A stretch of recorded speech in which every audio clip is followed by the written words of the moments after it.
I'm Scott Allen Miller. It is Thursday night. This is Nicaragua Live. Welcome to the show, and we're going to get the word out that the show has started, let people know about the excitement. I know everybody is just dying to get started on the show, so here we go. I don't know what it is about Macs, but copy-paste like nothing ever works. You have to do everything 3 times on a Mac to get it to work, but there we go. Got it working. Gotta let my dad know. And I have some interesting things to show you, but I'm going to wait a minute before I put them up on the screen to make sure we got some people on before we go crazy. And, all right, show's looking good. And I've got this. It's going to take a little bit before anyone gets on, so I'm going to enjoy some pizza. I never will food ever be made before my live stream. So this is homemade pizza. The dog is going crazy, scratching at the door across the hall. Maybe he's locked in. I'll be right back.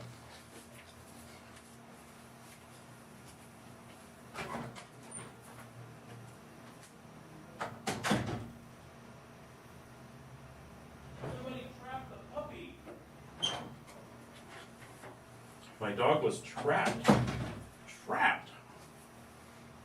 right, I'm here. All right, guys. Sorry for that. Well, look, 8 people on already. We did pizza in our pizza oven because we have our own pizza oven here at the house. And I've not had a chance to get dinner. And it always takes a little bit for you guys to get on. So I'm just going to eat some pizza. We're just going to do this. This is good content here.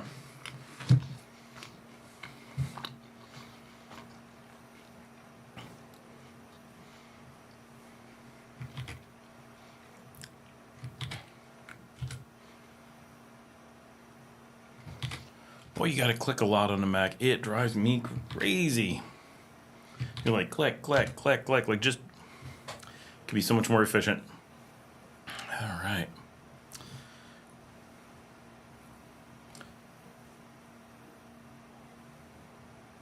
It has been a really long week.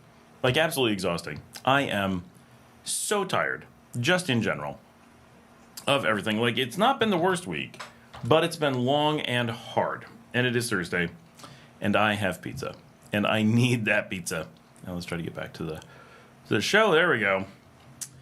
And Brian is here. Hey. And Winkler Michelle is here. Janet. Of course, you have classes. KL7RRC is fighting Seattle traffic. Hola. My dad is here already. Raul is here. And Luke. Hey, guys. And we're already at 12 people, so I'm going to keep showing my pizza. This is not bad. The bread is not quite right yet. And sorry to eat on the show, but what else are we going to do? All right, some exciting things. We have new... See if I can hide my face. There we go. No, there we go. It should take it in a second. This is basically Cuba Libres in a can with rum plata, which is it's not good enough to be Flor de Caña, so it's the even cheaper stuff. I mean, Flor de Caña is really good. This is actually not that bad of rum. And this isn't bad. If you want a rum and Coke in a can, it's fine. Now, this one's not the rum. This is the green apple. So this is like a Smirnoff green. It tastes like it's the same. And then they also make it in just a regular rum and Coke. So if you're looking for a cheap, quick rum and Coke, you have that. I'm going to be drinking this on the show today. These are new, and everyone's very excited about them. Micheladas in a can. There we go. From Tonya. Why would it not focus on the... It just can't figure out what we're trying to focus on. It doesn't know. All right, we're going to give up.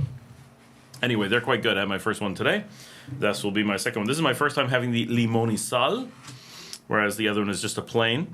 So I think the red can is the recommended. Ranch dressing. Couldn't find the blue cheese. It got buried in the fridge. All right, I see me eating on camera is not the most popular content. Sorry. It's my only chance at dinner. I worked all through lunch. You guys aren't very talkative. What am I going to do? Post some questions and maybe I'll stop eating.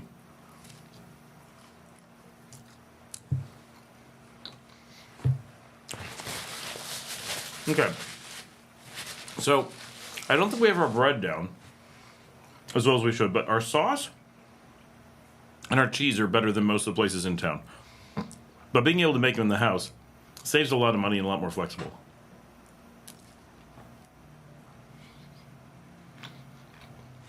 Now Janet wants some pizza. Raul's having good homemade nachos. Luke, I'm making you hungry. There's nowhere to eat. It's Samana. You have to eat at home. Ha ha.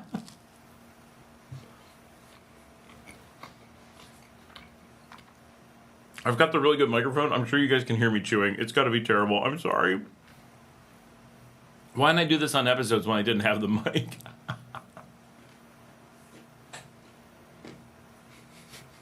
I can see the chewing on the monitor.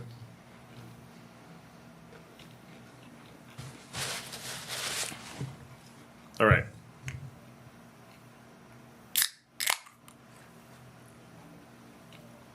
It is a Tonya Chelada.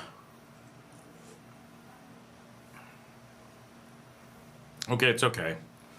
The red one is definitely better. Dominica was right. This one isn't as good. Oh, Janet does not hear the chewing. Luke says, I dropped my dinner on the floor. Oh, no. What did you have? Yeah, get the regular chelada, not the limoni salt.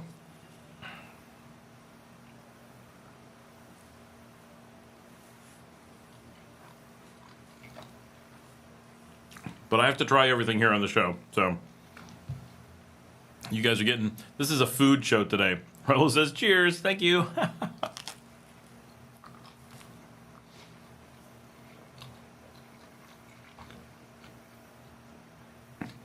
You can see all the pizza I have for later. I'm well prepared to make it through the night. Oh, Gallo Pinto, yeah, you can't recover that if it hits the floor. Damn. Not like pizza, you can just pick that up.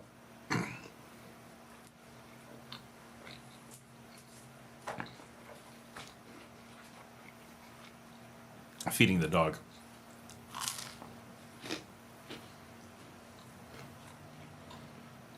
One more.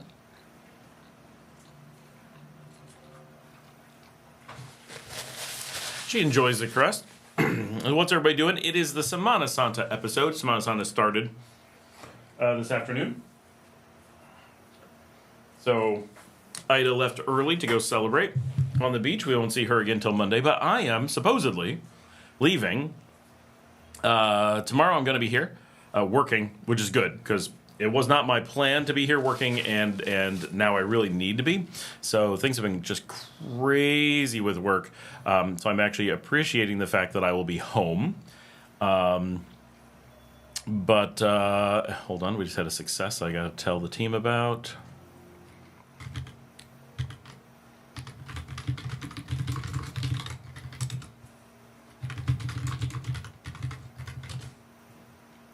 So that was a big deal. Been working on that all day. Okay. So, Luke says 3-hour commitment in those beans. At least Diagon Alley was open for breakfast and the Polly was open. Yeah, it's tough. Everything gets closed. I am going to be headed, hopefully doing a bunch of filming for you guys.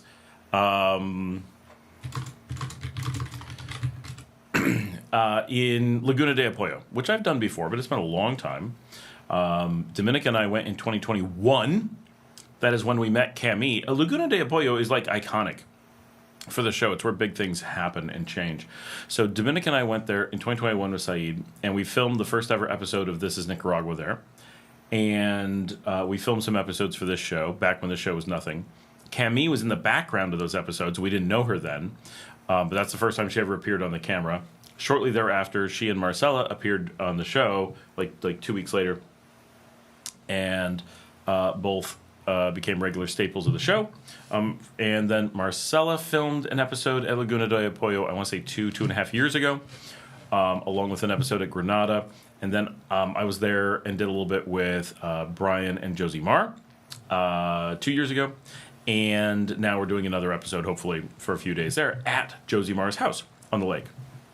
So, hopefully, gonna have some new people who are regulars on the show. You'll see what's going on when we film there, but I'm supposed to be, if everything goes well, if everything goes to plan, heading to Laguna de Apoyo on Saturday morning and coming back possibly Tuesday night. I think that is the current plan.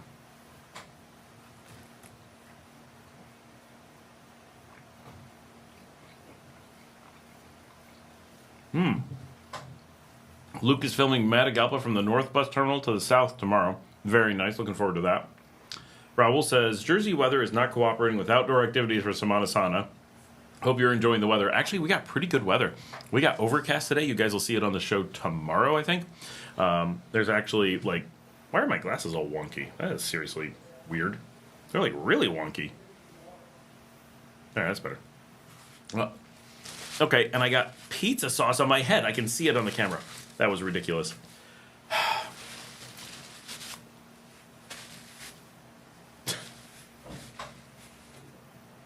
The dangers of eating on the show. My gosh.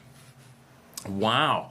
That was ridiculous. Yeah. So the weather's been really nice. We got overcast and not too hot this afternoon. It was a really nice change because this is the hottest part of the year. So we look forward to or expect some really hot temperatures.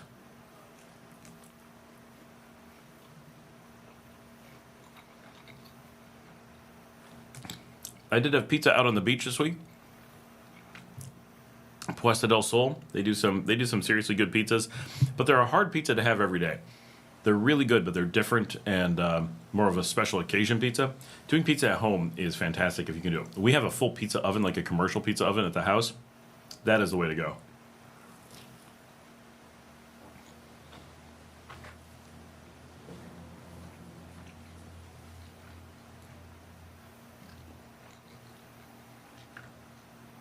We have 20 people on. See, my eating is not turning people away. You get to enjoy some pizza. We got some serious Tonya action going on. It's Semana Santa. We're just here to hang out. No one's got questions this week. We're just here to jam. No one's mentioned the Mongoose selling fruit yet.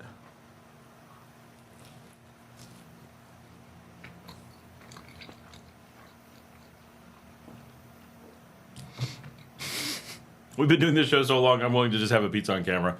That's just what we're doing tonight. It's like ASMR dinner.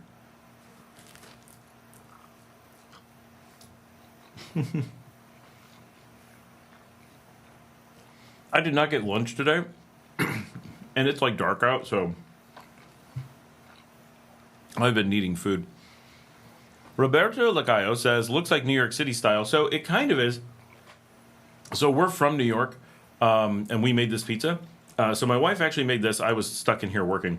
But the thing I was working on got fixed, so good.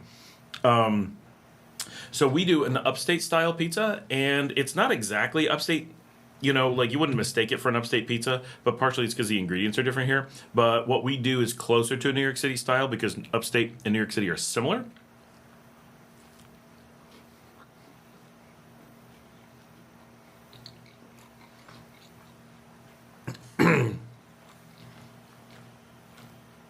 Patricia says, do your employees want time off for Semana Santa?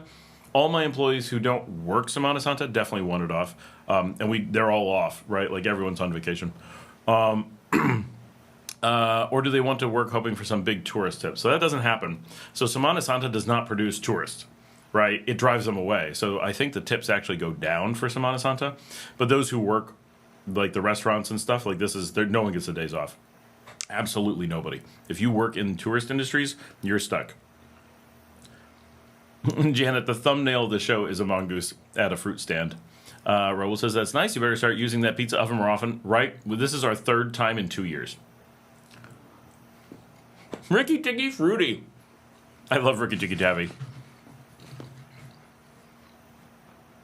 Yeah, as an upstate New Yorker, pizza is life. Like, pizza is such a part of everyday, like, I need a minimum 2 pizzas a week.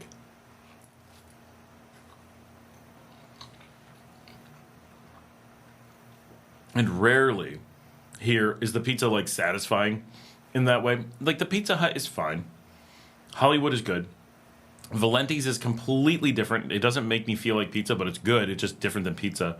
The specialty places like Puesta are good, but they don't make me feel like I had a pizza. There's very few times that I get a pizza here, and I'm like, that's what I was looking for. RM says, in one of your older videos, you mentioned a book about charity and how it affects the population. What was the name of that book?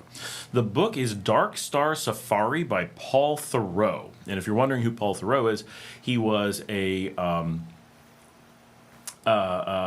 what's their name? The big charity that does stuff. Wow, I can't think of their name.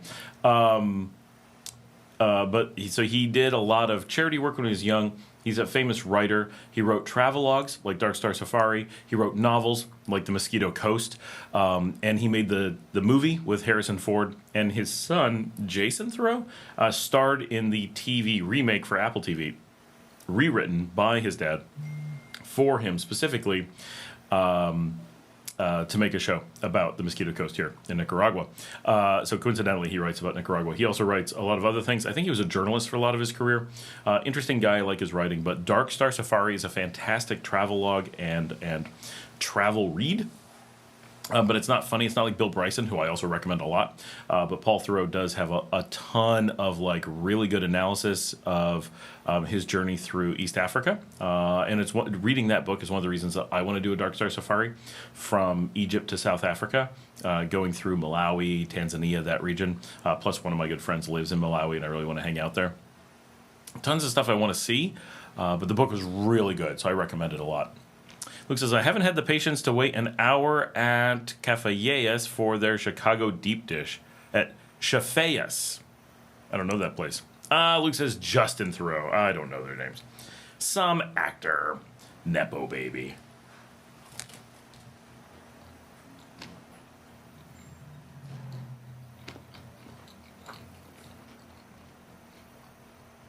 Leo says, couple things. Saw your show on Bringing Jerry's Truck. The Harley is not coming. Duh. Also saw your 2 shows with Jimmy. Does he speak Spanish? He definitely does not. Last, is siesta a thing in Nica like in Mexico? It really isn't. Like, if you were to take an afternoon nap in Nicaragua, people would not think you're weird. But doing a regular siesta, so I lived in Spain for a while, right, where everyone siestas, and in Italy where it's common. It's not common like Europe. I think it's less common than Mexico, even though the weather's hotter. But it's not so weird like in the U.S. If you were in the U.S. and you were talking to a random person, you're like, oh, what are you doing this afternoon? Oh, don't call me for a few hours. I'm going to take a nap. They're like, you okay? Like, it's not like, oh, you can't take a nap. But they'd be like, you feeling okay? Why are you taking a nap? Did you work really hard yesterday? Party like crazy? Like, there's got to be a reason. If you did it here, you could be like, I'm going to take a nap. And people wouldn't really react to it. They'd be like, yeah, cool. People take naps. Right, so maps are not acceptable, but naps are. Naps are not like frowned upon or anything like that, but the culture of it's a thing you do basically doesn't exist. Now, Paul, my business partner, every day he's taking a nap, so he's embraced it, even though it's not really from here. Here you go.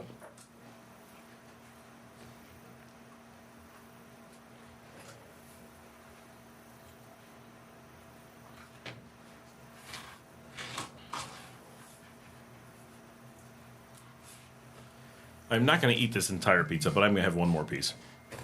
I keep getting beeped. Luke says, I'm retired, and an hour nap at the peak of the heat is great. If I could get away from the office and really nap, doing about 1 to 2 hours in the afternoon, I really do like, because my dog, like I've got we call it the gymnasium. We have a room. It's basically our guest room, but it was originally meant to be a gym. That's why the name is from before us. And it has a really comfy bed. It has strong air conditioning in a small room. So I go in with the dogs, turn it on, and they just curl up with me, and boom, I'm out. And if I manage to get away in the afternoon to do that, which I really can't, it's the one time I'm able to film. But if I am able to do it, oh, it's great. Having lived in Spain, like the acceptance of napping in the afternoon is so good. And like businesses just stay open late. People shift their schedules. It's like, yeah, I can live with this. Leo says, learned in kindergarten to take a nap every day. I learned on Wall Street that if you just passed out on your desk, people wouldn't bother you. So that was where I learned to nap.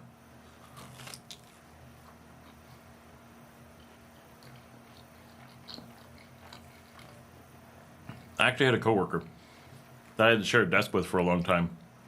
And he would actually sleep on his desk every afternoon. And it was such a big joke that we'd be like, 2 o'clock, oh, you can't schedule a meeting with him. He'll be sleeping.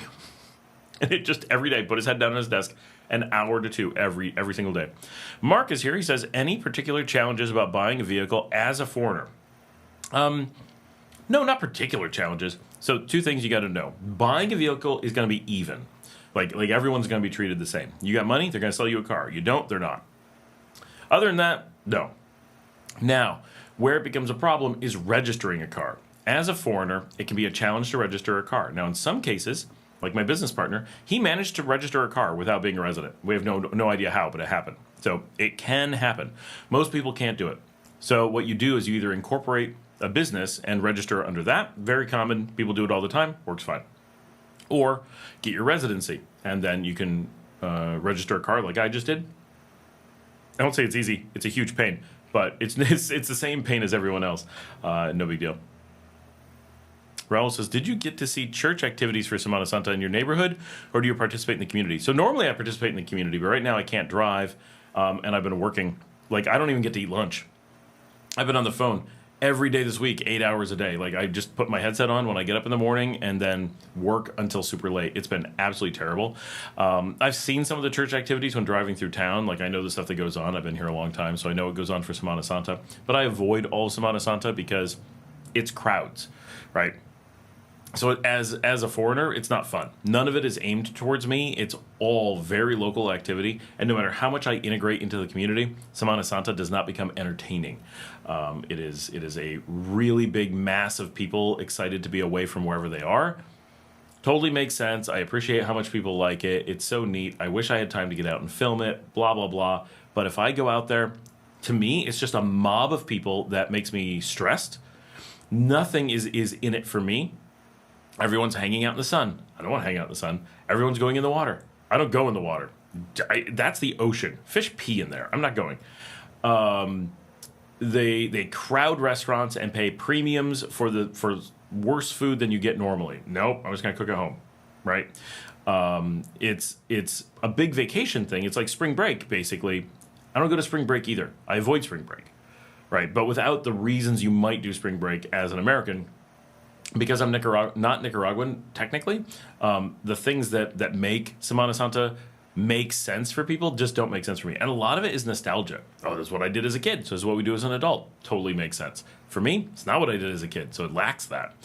So we always hide. It's the time to go to the mountains, go somewhere else. Like I'm going to Laguna de Apoyo. I'm going to escape and get out of the way, because that's the other thing. I get in the way. I make it harder for people to get to tables. If I have a business, I take money away from the business because I'm in the way of someone being in there. It just doesn't work out favorably, so I don't do it. Mark says, thank you. Your last two videos made me rule out importing. Importing generally works out badly. Yeah. Luke says, fish pee in there and you eat fish. I do, but I remove the fish from where they pee. I don't want to, like anything, I don't want to eat it in the bathroom. Mark says, I've been warned to stay away from Semana Santa and that it's a drunk fest. You don't have to stay away like it's dangerous. Just stay away like, why would you want to be there? It is definitely a drunk fest. It is. The entire country goes out and gets wasted together, which is fun. That's part of the charm, right? Everybody's doing it. So you want to be a part of it. Absolutely. The dances are huge. The parties are huge. Everything. It's just a lot. Eric says, Sam, Natalie says, hi. Hi, Natalie. Mark says, yep, we caught up. I can have pizza. It's a little bit burnt.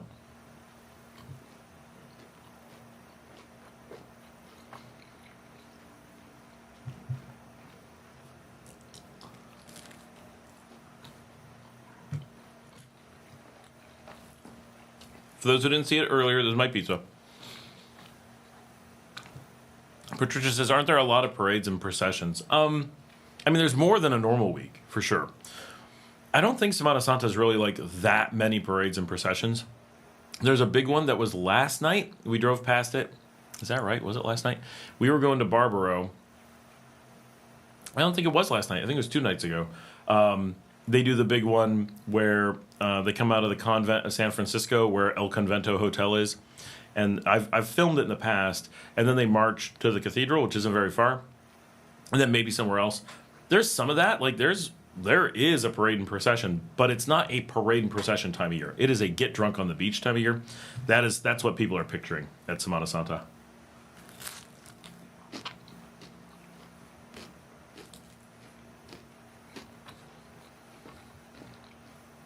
This is not bad pizza. I'm pretty happy. Definitely happy that we didn't have to go somewhere and pay for food tonight. And is here, buenas noches.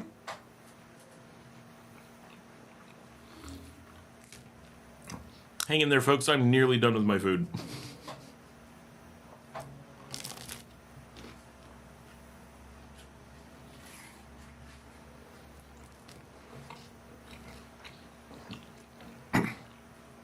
If you hear the crunching, that's the dog.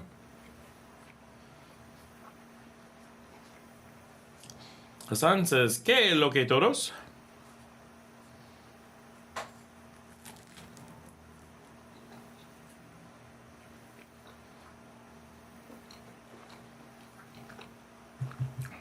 I'm wrapping up.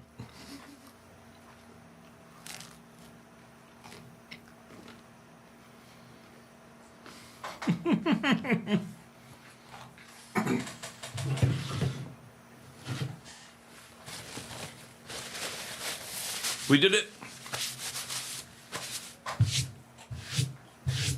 Had authentic upstate New York pizza made by actual upstate New Yorkers with actual Italian heritage. Made in-house.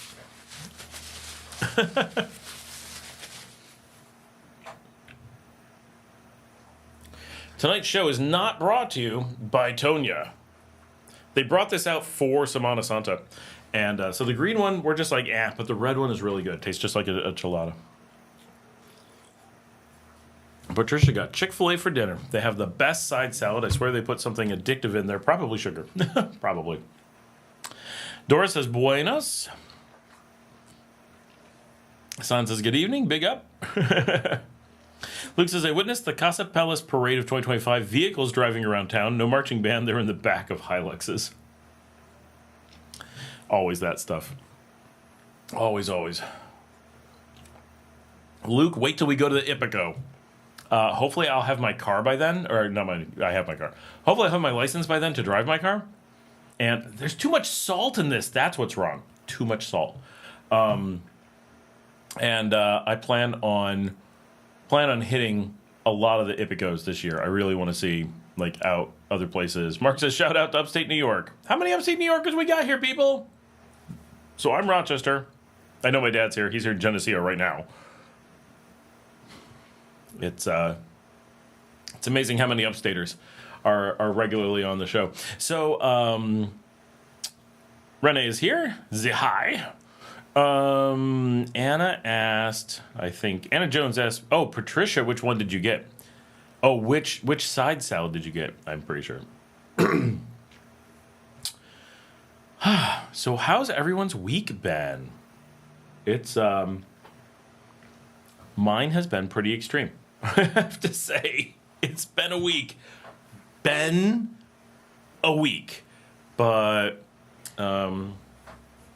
it's all right. But boy, am I looking forward to Laguna de Apoyo. I was trying to get the people that are going to Laguna de Apoyo to come on the show with me. One is being lazy, and the other is ignoring the request. Being lazy meaning they're hiding at home, don't feel like coming out. And then the other is like, I really want to go out. I'm like, well, you could come over and be on the live stream. And then she went silent. I'm like, uh-huh. Mm-hmm. Mm-hmm. Didn't really want to go out. Just wanted dinner or something. She's probably watching. She's really watching you. Carl says, Scott, can you have pet monkeys in Nicaragua? You can. Please do not. It is absolutely horrible. For every time you take a pet monkey, several monkeys are slaughtered to do it. It is absolutely horrendous. It's heavily discouraged, but people do it. Most people do it, and then when they find out just exactly what happened to get them a monkey, then they are sad for the rest of their lives. I have a friend who, as a child, was given a monkey, and he's 40, and it still bothers him that they had a pet monkey. So, and of course, they're dangerous, right? Beyond anything else, they require a lifetime of care, unbelievable amounts of attention, and you have to have a family killed every time you get a pet monkey. So, Hassan says, what's up, Luke? Mark says, Western New York here, soon to be there. Luke says, the new apartment has a rooftop view of Matagalpa for that remote show. I do need to do that. That would be awesome. I'm hoping to remote show out of Laguna. Renee says, how are outhouses viewed for like off-grid? I mean, people have outhouses here. Nothing here has a stigma. Nothing. Right? Like, unless you're being like rude, nothing has a stigma. Everybody has to deal with poverty. Everybody has to deal with practicality. It's a practical country. Right? So even schools here, like schools nearby, the maybe 2 school districts this way is on outhouse. They built the outhouse on the Budgeteers show on YouTube. So watch that one. That is the Ponaloya school where all the kids I know go. Tiffany says, Hola, Scott, what's the process for driving a vehicle as an American for long-term use if you possibly purchase land or rent? So driving is easy, right? This is North America, contrary to many beliefs. It is within the legal zone known as North America. All of North America is on a treaty for driver's licenses. So as long as you have a driver's license from North America, you can drive, period. If you get residency here, they will eventually give you a hard time about having a non-Nicaraguan driver's license. Yes, it'd be handy to get one, but the law does not actually say you have to have one. Will they give you a hard time without one? Probably. Do I have one? No. How long have I been here? In total, 10 years. Right? And that's the official number. So that's where I could run into problems, is that if they're like, how long have you been driving here? Well, if they look it up, it's 10 years. And, or 9.9 or something. And so that's my official number. And on the record. But legally, if they give me a hard time, I can be like, let's go to Managua. Let's go talk to the judge. Right? And then they'll be like, all right. But they do give you a hard time. So it's recommended that you get a Nicaraguan license if you have residency within 6 months or whatever. And it's really easy if you have another license. It's like, oh, okay, we're just going to issue you one so we can track you because you live here. Fine. And you get to keep the other one. It's not like you have to burn it or anything. But as long as you're not an official resident, you drive forever because it's a North American driver's license. You're inside North America. So it's a single zone for licensure with all uniform rules from Panama to Canada. So they all have to honor everyone else's driver's license. They can give you a hard time, but it's illegal not to. And the Nicaraguan law reflects that, right? Same as in the U.S. If you have a Nicaraguan driver's license, you can just drive in the U.S. They can't say anything about it. MS says, Buenas noches. Good to be with this lovely group of people. Tiffany says, wonderful. Thanks a bunch. Patricia, I call Nicaragua Central America, but I also still call the Gulf of America the Gulf of Mexico. I call the Gulf of Mexico the Gulf of Mexico. I have no idea what the Gulf of America is. That sounds like something like in New York.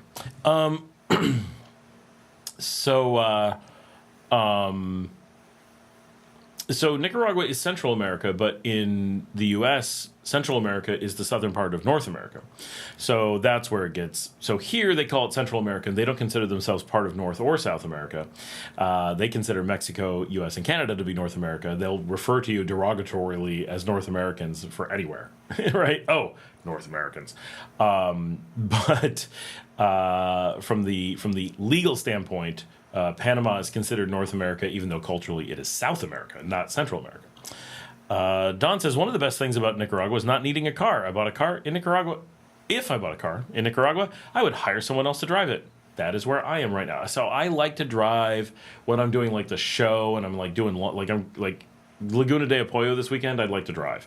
And Managua doesn't bother me at all. So I kind of like to drive that because everyone else makes me nervous because I'm like, what are they doing? Oh, no, stop.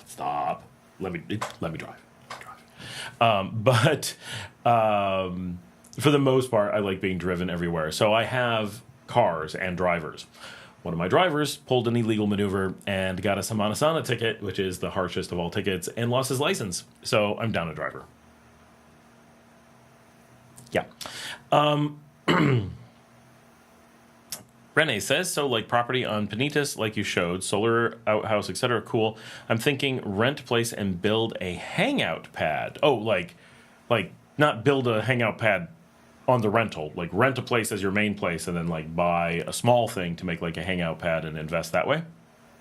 I'm thinking about doing the same thing. Right now I'm poor, so I'm not doing that. But if I have a little bit of extra money come in, I really want to get a chill place in a cooler climate. Because what I want to do a lot, like I really want to do this, is, and Luke can help hook me up with this, is I want to just zip out to a place that I have and have like a weekend getaway cottage, right? And there's several places in the country that I would love to do this. It's not like one specific place. So I've got like 3 or 4 that I'd really, really enjoy that are close enough that it's not a big deal to go to. And it's just nice to be like, you know what, work has been stressful. I don't have to be here over the weekend. I don't have anything planned. I'm out of here, right? And just drive. One place that I want is about 2 hours away, and then the farthest one that I want is about 4 hours away. And then I would accept one in between. totally different directions, but places that with a cooler climate, and just have a small place, like a 2-bedroom, 2-bath, custom, small but comfy, that I can close up, that I can secure really easily, that has a beautiful, like, just patio. And I don't mean anything fancy. I mean, like, just some slab with, like, nice chairs and some nice potted plants and a nice little pergola or something. All things that are very doable. I'm talking cheap here. And then, like, a nice yard with some open space so I can take the dogs and they can just run and be happy like they are here. And I want a backyard space or front yard, whatever, so I can like grill and entertain. So I want to be able to take friends and be like, you know what, I'm just getting away for the weekend. Let's go somewhere. Let's get a bunch of beers. Let's hang out in some place that's a little bit different. We'll go into town. I want to be walking distance to somewhere. Go in, get dinner, do beers, the local bar, whatever, and then go back home and sit in a nice chill place and just get away from, I could do the same thing here, but sometimes you don't want to sit in your own patio every day. It's like work doesn't leave, you want a vacation. Obviously, I could go stay in a hotel and that'd probably be cheaper, but one of the things, property, Leo says, I missed why you had to go to Texas to get your license. Well, the main reason is because I'm Texan, but the further reason is because the last time I was there to get my license, the entire state's computer system was down the entire time I was there. The third reason is because my license expired and it's my 16-year renewal, which every 16 years Texans have to get their photo retaken. And you have to do it in person. Edwin is here. Hi, Scott. Tiffany says, I lived and drove in Jamaica and New York City. Hopefully I'm prepared. It's different, but yeah, they're both of those are worse. Sean says, I heard you mention that there are so many Canadians in Nicaragua. Why exactly is this? Also, most Canadians I know still think Nicaragua is a very dangerous country and have no idea that lots of Canadians, I'm sure he means to say, live there. So the obvious reason, right? And once I say this, you're going to be like, oh, duh, obviously.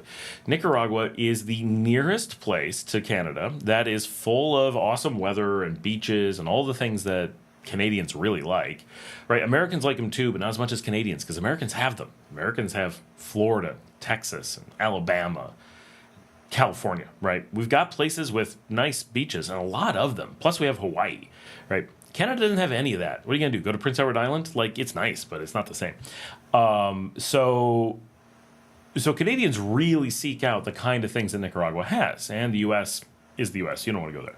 So you're really looking at Mexico to Panama within that easy flight zone. And Canadians already have to fly over the U.S., so they're even more averse to going further south. Americans are much more likely to be like, you know what, I'll just go on to Colombia, I'll go to Ecuador, it's not that much farther. And it's not. By the time an American goes to Cali, we're still closer than someone from Toronto trying to get to, Cancun. So there's a reason why Americans shift farther south. So Canadians really want to be north of Panama, for their flights to be sensible. But everything in that zone is ridiculously close to the U.S. So as you can imagine, even though Americans are happy to fly over it, they don't. Why? Because they can just go there. So everything is overrun with Americans. Panama, Americans everywhere. Costa Rica, just throw a rock, you're going to hit an American, right? Any direction. Guatemala. I'm in downtown Guatemala City. American stealth fighters fly right through the middle of the high rises, right? Americans everywhere. Honduras, quite a lot of Americans. El Salvador, tons of Americans. And then Mexico, without saying. And then nothing comes close to Belize, right? It's just Americans. But America really dislikes Nicaragua to an extreme degree because they've been adversaries for forever, and the U.S. will never let it go. So the number of Americans that come to Nicaragua is completely out of whack with what Americans go to within the rest of the region. So if 50,000 Americans go to El Salvador, 5,000 come to Nicaragua, even though it's a bigger country. And those are probably relatively realistic numbers. The total number of American expats in Nicaragua is under that, right? It's like 4,200, something like that. So it's a tiny number. It's not like other places where you're like, everyone I know has a place in Mexico. Yes, millions of Americans go to Mexico. Literally millions. But when it comes to Nicaragua, it's literally thousands. Not tens of thousands, just thousands. So the numbers are incredibly low. And that leaves, in an exclusive country, the only country like this, it leaves an American vacuum. And nothing sucks Canadians into it more than an American vacuum. So the moment that there is an opportunity where they don't run into Americans at every corner, Canadians are just like, that's where we're going. So Nicaragua became the de facto place for Canadians to go. So two important things happen there. One is that the lack of Americans makes Canadians come in, and then it's the one place where there's other Canadians. So any Canadians who are like, you know what, I really want to go someplace, like there's a lot of Canadians who are like, I want to go someplace without Americans, and people are like, you got one option, like sorry. And technically Cuba, but that's challenging for other reasons. Canadians do go there, but it definitely has its challenges. And but then the others, some people, not so many, but a few, are certainly like, you know what, I'd like to be around other Canadians just in warm weather. It's not that I dislike the people I'm at, I just dislike the snow. Understandable.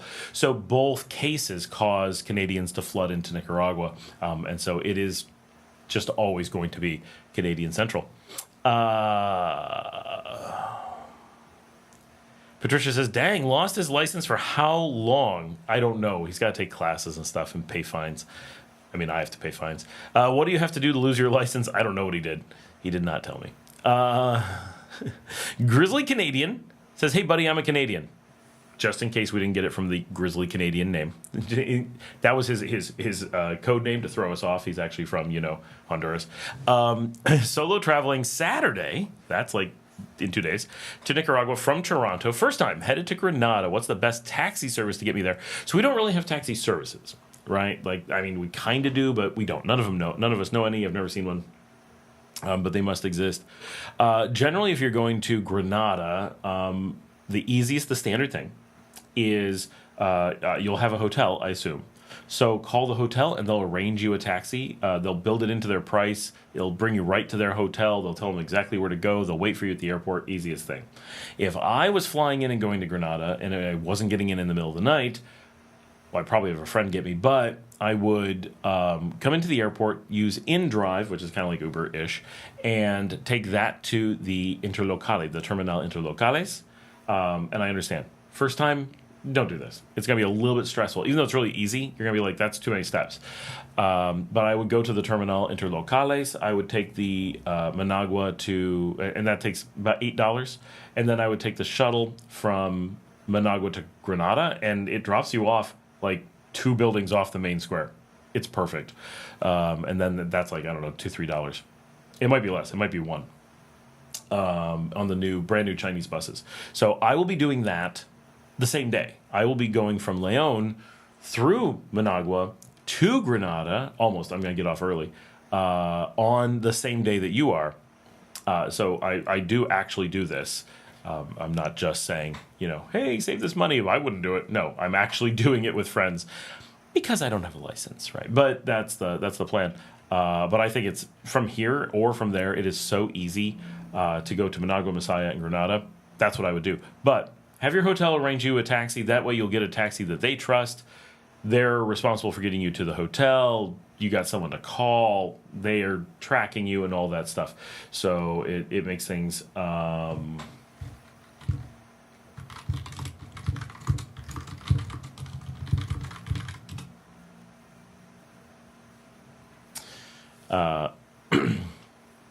that is the easiest way.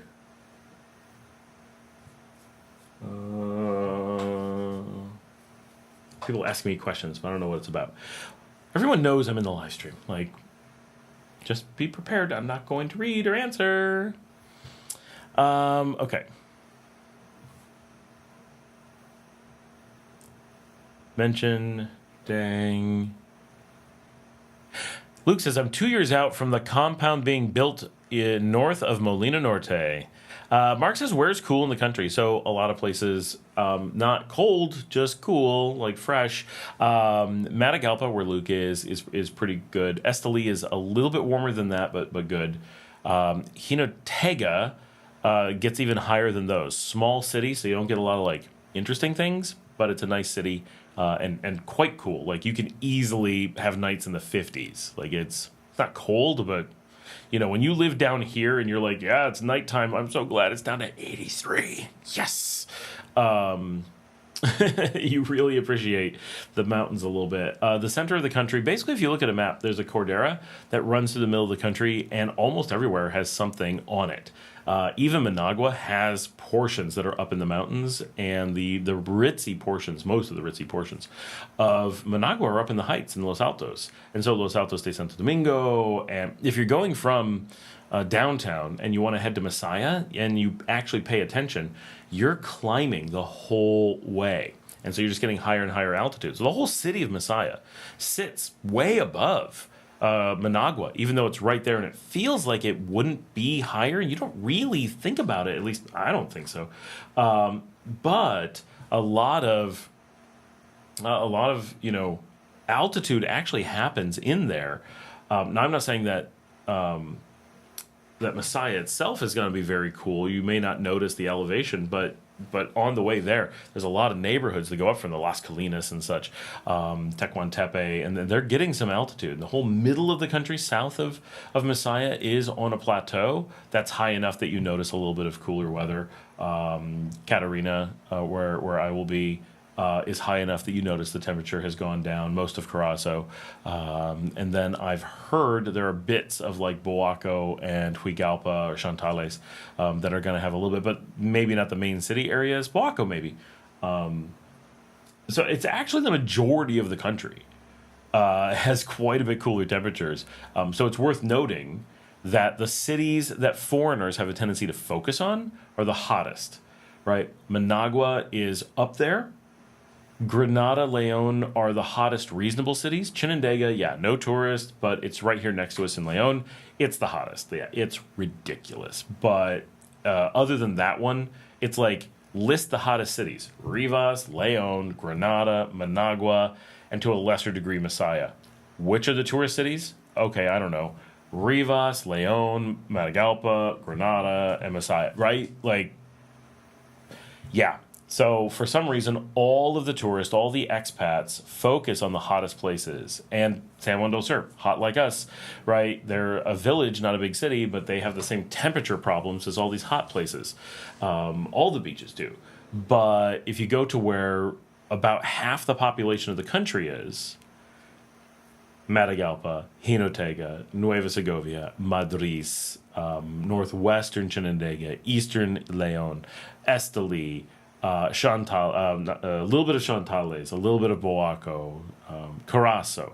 All those regions have noticeably 5 to 20 degrees cooler temperatures. But some of them are pretty far away from where I live, so I'm not interested in those because, like, who's going to weekend 8 hours away? Not worth it. So, like, I could go up where like Immense Coffee, like Elton, lives in Nueva Segovia. I could head way up there and be up at like Somoto, be up at, there's a number of Acatal, places like that. There's a lot of places with pretty decent weather up there, but they're just too far from home to make it a weekend trip. So I really want to be in a place that maybe not as cool and not as different, but really easy to just throw the dogs in the car, grab whatever friends, grab a couple, 20 packs of Tonya and just head out and chill. Without it being a major undertaking. That's why I'm looking at the ones I am. But you've got a lot of options if you're willing to be away from the tourist areas or the common expat areas. The weather's really not that bad. Is it warm? Of course it is. But is it hot? No, it's really not. And it's even the whole year round. So I mean, if you're in like Luke up in Matagalpa. No, it's never really bad. You have a few days a year that you're like, this is terrible. But for the most part, it's beautiful. Renee says, exactly. Edwin says, Managua looked like a ghost town in this every Holy Thursday and also the entire of Holy Weekend. Sorry, every so often my phone just randomly connects to the computer and drains the battery. I hate it.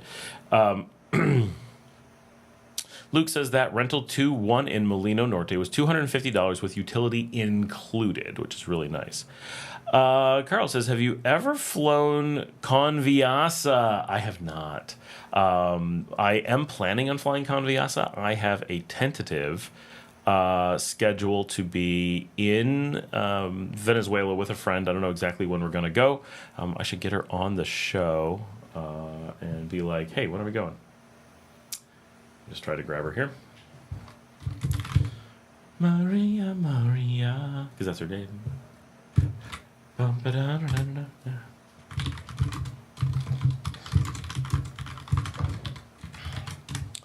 Right. Nope. My stuff scrolled by. But yeah, I do plan on flying Conviasa, but it only goes to Havana from here and then on to Caracas. So it's a big pain for the most part.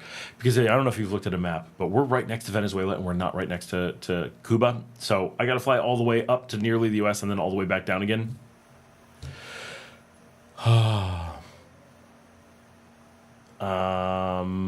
Tiffany says the roads are non-existent in Jamaica and or super narrow, but for the 2 times that I've been to Nicaragua and Costa Rica for vacation. For the 2 times, Patricia says the house in Molina Norte looks so cute. Tiffany continues, but we got taxis and family friend drove us to a few places. Renee says, so staying in Nicaragua, there's no limit on time as long as you do the border runs as needed? No, it's indefinite, not forever. It's not the same. There's no actual stated limit, and your behavior determines how long it is. I know people who've been able to do it for 1 year. I know people who've been able to do it for 8 years. And there are people who are doing it, but it's not quite what you think, and they're doing it forever. It all depends on what you do. But as long as you follow the process, like be prepared to get residency, should they ever tell you, just do the things you're supposed to do and don't worry about it. It's all so simple and you don't have to worry about it. But there is no official limit. So we can't tell you get to do it once, twice, 10 times, 20 times. It doesn't work that way. So it all depends on how often you do it, how you do it, where you do it, what other things you're doing, where you're going, how long you do it for, how what your behavior is during the process, and so forth. Marcela says, I've heard Masatepe and Carazo. It's a good location for cooler weather. I can't wait to go out there and build a farm-style living. Yes, Masatepe, quite nice. All of Carazo. Carazo is a zone. Masatepe is a town. And what's funny is they get a lot of reputation for how good their weather is. They're barely higher than, like, Managua. They're not one of the high places, but they are noticeably different. It gets more wind, for sure. Hassan says, but even that flat bridge is smooth, but still muy peligroso. Which bridge? Hassan says, at Tiffany. Tiffany says, I love flat. In Jamaica. I love the crazy stories as well. So seeing crazy going to country from town. Jamaican small world to the world. 110 Cupcake 123 Scotty. Tiffany says your backyard idea is pretty similar to my idea. I love a good steel pergola, some sort of water feature, and a barbecue. The place that I really want to do it, this will give some stuff away. Can't do a steel pergola, it'll melt. Leo says, what if you're doing an Airbnb? So if I do an Airbnb, which I might do, right? I'm down for that. Then you got to manage it. So if I have an Airbnb, so like I live in Leon. If I had an Airbnb in Leon, especially in like Sutiava, no problem. Because it's like, because I have an apartment across the street basically. And it's so easy to manage. Like my housekeeper will I'll be like, has anybody changed the sheets? And my housekeeper will be like, whatever. She'll just run across the street, change the sheets, clean the place.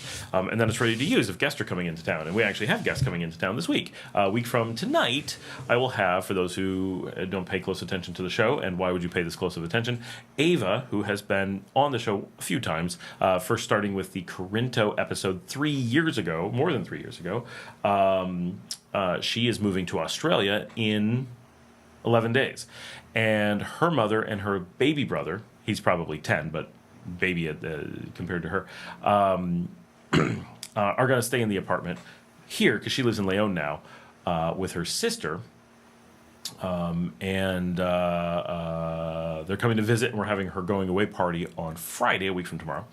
And then on Monday, my driver and my car are taking her and her sister and her dad to the airport at Managua and she's never flown, never been outside the country, never had to use a passport, never had to do anything. I think the farthest she's ever been is Matagalpa, and she's from Chinandega. So she's Chinandega. I don't think she ever came to Leon until she hung out with us. She's only been to Managua. Her mom lives in Managua. She's only been there one time and never went anywhere but her mom's house. I was like, after we see your sister off at the airport, we'll go to, Barrio Cafe for breakfast. And they're like, we don't know any restaurants in Managua. We've never seen the city. And I'm like, what? But I know they've been to Matagalpa a couple times. They've never seen Laguna de Apoyo. That's why we're going there. They've never seen Esteli. I don't think they've seen Jinotega, but they've seen, halfway there. I know Ava has seen Ometepe. She has not seen San Juan del Sur, right? And she was a teacher here for a long time. So that's how limited people get to travel here quite often. It's normal to never get to go anywhere, never see anything. So even places like San Juan del Sur or Ometepe are like far away exotic places. But anyway, so she's flying to Australia. So I'm going to take her to the airport because she knows no one who's ever been to an airport or flown. So I'm going to help her like check in her luggage, go through her tickets, make sure she has her stuff, put her into the line for security, and see her as close to the gate as I can get. And then she is being remanded into the care of her husband, who is waiting for her in Australia. But she has to fly through Bogota and Santiago on the way to Sydney and on to Brisbane. So it is a lot that she has to do. Anyway, that is what is going on. In that particular case, I think all of that was because we have an apartment across the street. Doing an Airbnb here, super easy, and it can make sense. If I was to do a place somewhere else, would I be willing to do an Airbnb? I would. Like, that would be cool. And it makes me not feel bad about the place being empty the rest of the time, right? But it also means it's very hard to deal with. So am I going to like make money on it or anything? No, not likely. It will probably help pay for the place, but it's not like having a local one that you can manage and you could be like, I made money. That easily could happen. But doing one far away, easily you're not making money. But if I was just going to spend the money anyway to have a place, the only difference is if I spend the money and it's my place, I can just leave stuff everywhere. I just make a mess, whatever. I have a computer set up. I don't have to worry about anything. If you do an Airbnb, you got to make sure you're cleaning it out. It's like a hotel. And then you're like, I can't leave my charger behind. It'll be gone, right? Now, if I have my own cleaner, I can be like, hey, my charger's there. Pick it up, So it is what it is. Oh, my Venezuelan connection is responding.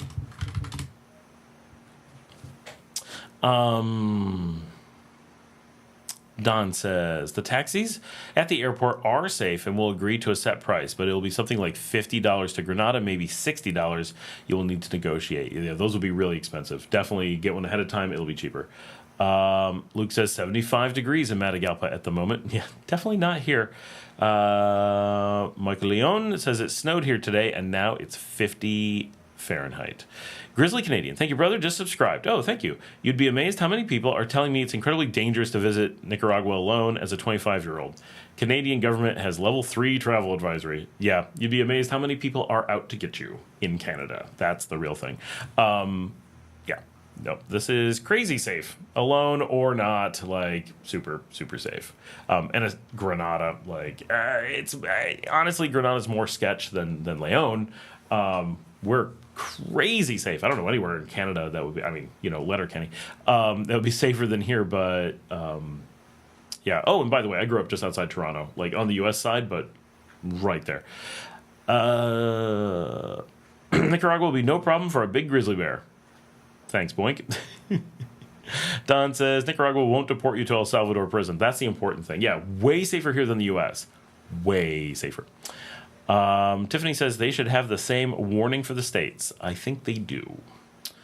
Jose Luis says the most altitude close to Managua is the south road going to El Crucero, and the temperature is really good. Yeah, that may be the road I was talking about.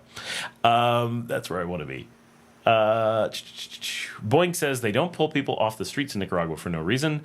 Gooch says I'm thinking about importing a small 2-person ultralight aircraft into Nicaragua, thinking it would be handy for me to travel around the country. Only issue is finding information for legality and rules. Hell yeah, like that sounds awesome, and I can only imagine there are no rules.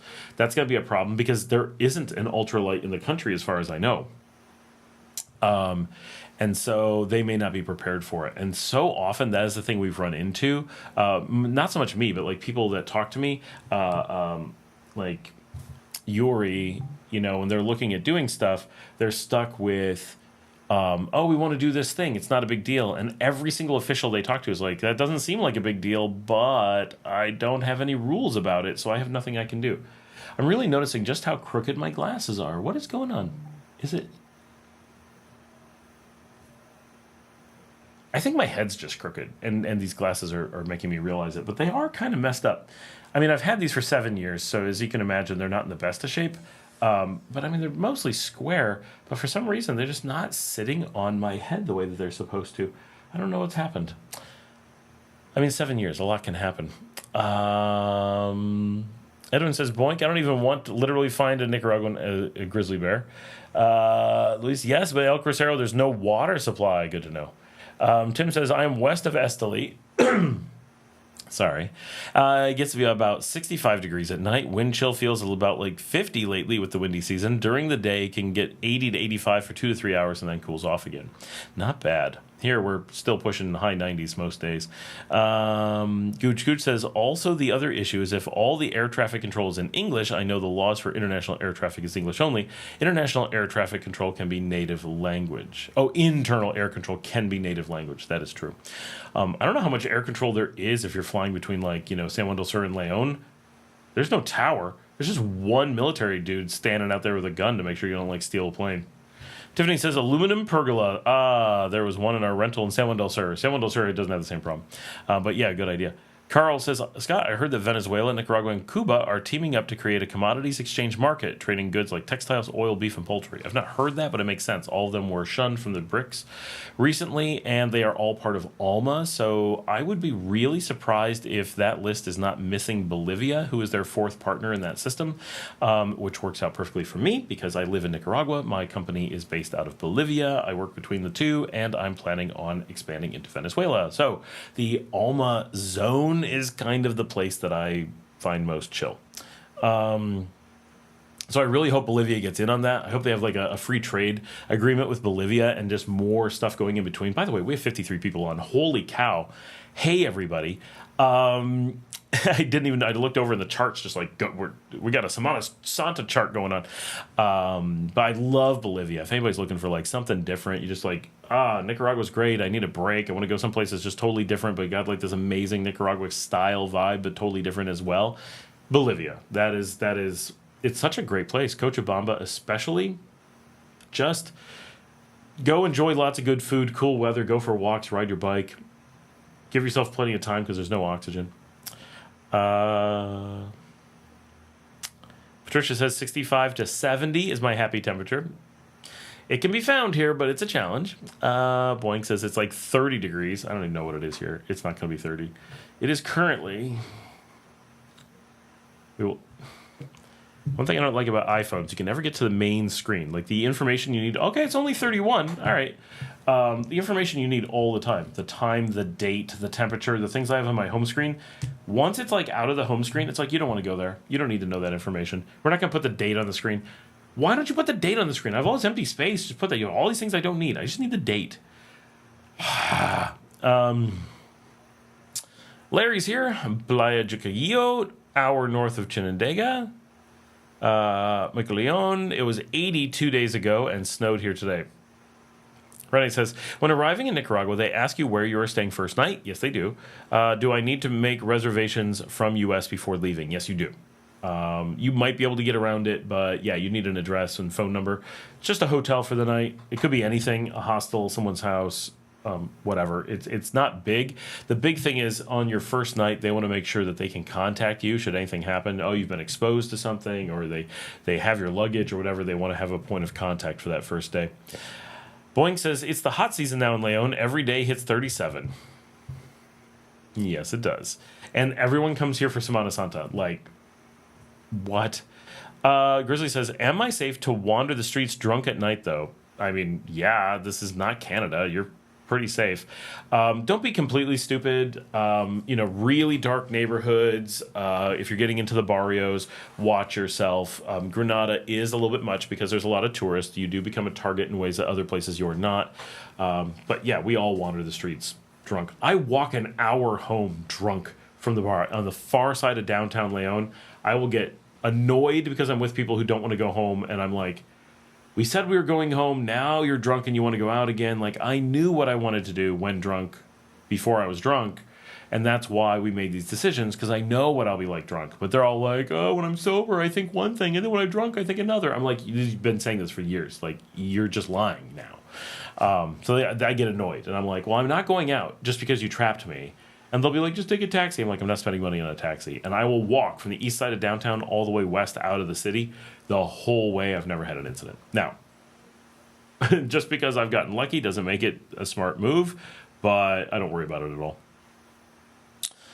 Roberto says, any thoughts about importing to Nicaragua a battery backup system for a small house? I mean, I can't take it with me on the plane, so would need to ship it.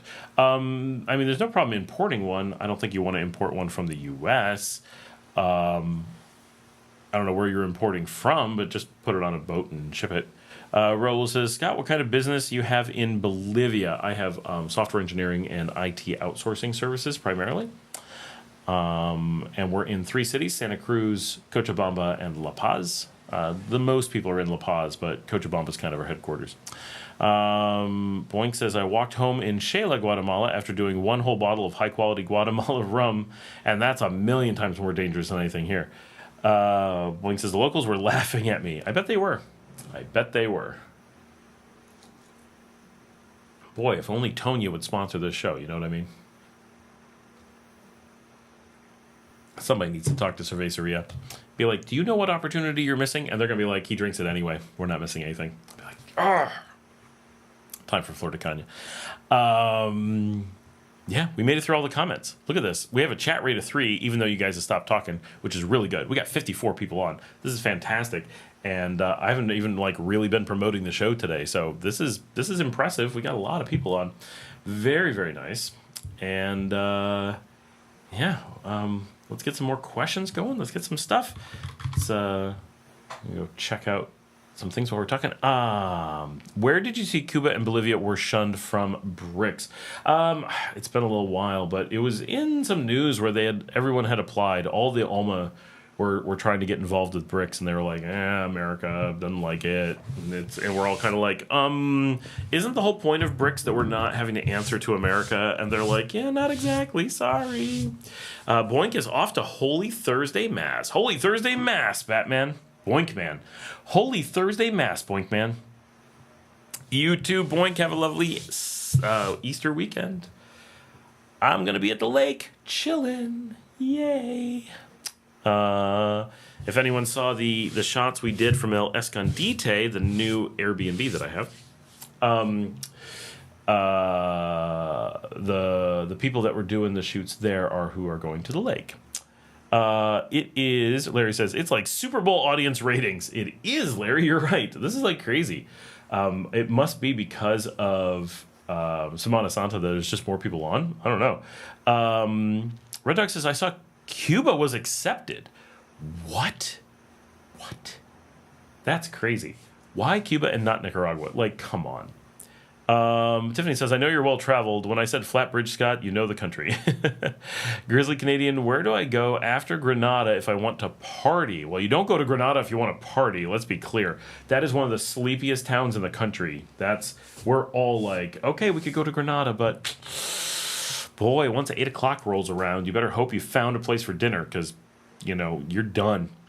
Because I used to live in Grenada, and that's one of the things, because of the tourist towns in Nicaragua, because Nicaraguans party, but tourists to Nicaragua tend not to. Tourists have a tendency towards being backpackers, and they don't go to the businesses a lot of the time, or they tend to be retirees and don't tend to party very much. And the combination means basically where there are tourist spots, there isn't nightlife. But where you get away from it, there actually is. You can get up in the mountains and all kinds of things, and find like hardcore party going on into the middle of the night. And then you get into the big cities like Granada with all the tourists, and everyone's asleep, and it's a ghost town. And you're like, what is going on? And it's one of the reasons that Granada is more dangerous than a lot of the other places, is that the locals clear out, and it's just tourists. And then, of course, tourists are always kind of a target. And so it's a bad combination of things where you're a little bit more dangerous and bored. So places that have real parties, Managua, obviously. Unbelievable amounts of party in Managua. Nicaragua's a party culture. Leon is a big party town. We're very famous for it. Obviously, San Juan del Sur has some. South of Granada, there is the Treehouse Party, but that's just like a one thing. You have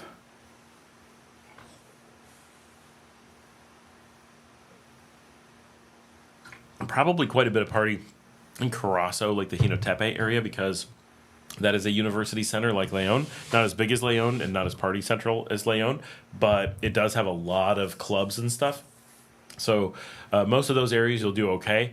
Any of the real cities, Matagalpa, Esteli, you're going to be able to find stuff. They're not going to be like epic like those others, but you'll be able to find things most everywhere. Just avoid the tourist, and you'll pretty much be in good shape as far as finding a party. Now, what kind of party are you going to find? That varies some, right? So if you're looking for the local party things, right, are either live music, so bands and such going late into the night. We get that everywhere. And then the other thing is dance clubs. So, for example, here in Leon, you would go to 23 Bar at night, 7 nights a week, and it is just absolutely packed, wild place. You know, wall to wall, people shoulder to shoulder dancing until 4 o'clock in the morning every night. You go to Granada, you have no idea that there's dance clubs. I guarantee there's one somewhere in the city. I never found it. But in Leon, we've got lots of places to go. You can always find a party. And even on the beach, there's a party 3-4 nights a week now. Well, it's Samana Santa all the time, but when it's the off season, there's still a few nights a week with stuff to do. So it really does get busy. There really is a lot to do in every town. So it's more of where you want to be, what kind of vibe you're looking for. They'll make the bigger deal. So after Granada, I don't know. What are you looking to do? Is a bigger question. Only booked there till Wednesday. Cool. Michael Leone. I live here in Montana, and we are in the same time zone. The sun is still up right now. Is it dark there? Yeah, it's been dark here for a while. Remember, we get dark at 6 o'clock all year round, so it's been dark almost 2 hours. It's not exactly 6. We're not on the equator, but we're really close to the equator. So it's very much 12 and 12 all year round. Renee, beyond first night, are hostels the best way to budget a multi-city trip? Yeah, unless you're staying long enough to... you could find a good Airbnb, but generally the hostels are going to be a lot less. And you can... if you're staying in a single city for a long time, of course you can get really good deals by camping out and getting a rental, a short-term rental, and that'll often beat a hostel, but sometimes won't. A hostel will give you a deal if you're going to be there for a month, right? So it's not necessarily that big of a difference, but that is an option. But generally, Nicaraguans do hostels, and there's a lot of cities that only have hostels. So Larry says, a girl from Corinto told me they have a big bar and restaurant area on the beach there. They do. It's a very blue collar for the dock workers, but I've been there and it's cool. If you watch my Corinto episode from 2022 with Ava, and I cannot get this phone to stop being connected. You keep disconnecting it, it's like, nope, you're going to connect, and it reconnects again.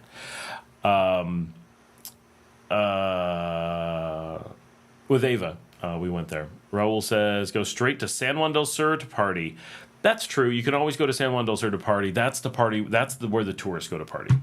But these days, it's a lot less of a party than a lot of the rest of the country. It's funny when you're a tourist, you go to San Juan del Sur, you're like, nothing else is like this, and then you live in Nicaragua, and then you're like, oh, that's just a little thing for tourists. That's like going to the Messiah market, and you're like, look at all the cool things I bought in Messiah, and like, that was a tourist trap, right? Like, there's a real market Messiah that they don't tell you about where the locals shop. Yeah.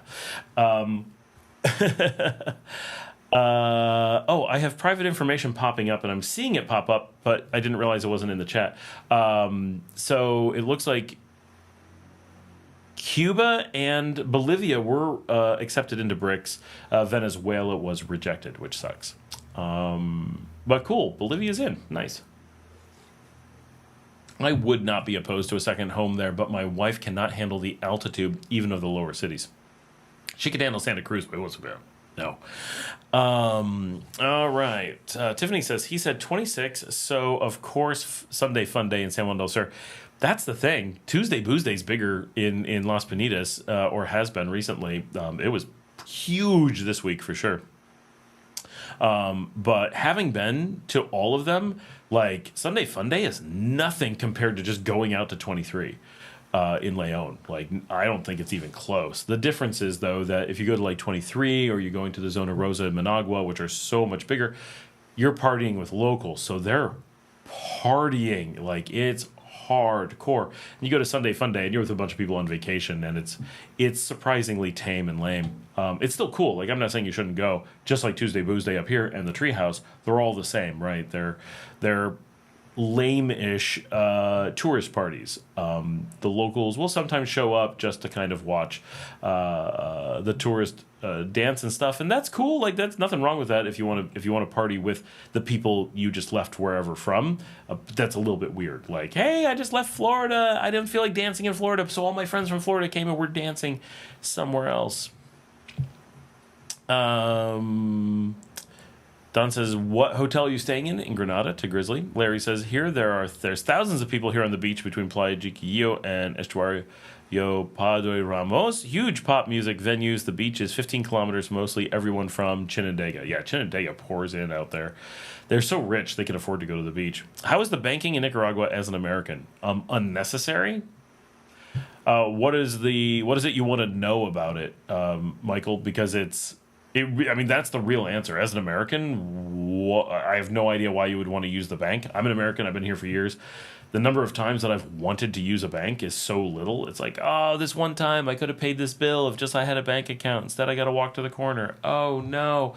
But all of the time I've spent dealing with not having a bank account here is less time than I would have spent opening a bank account. So I think it's a weird sort of thing that people want.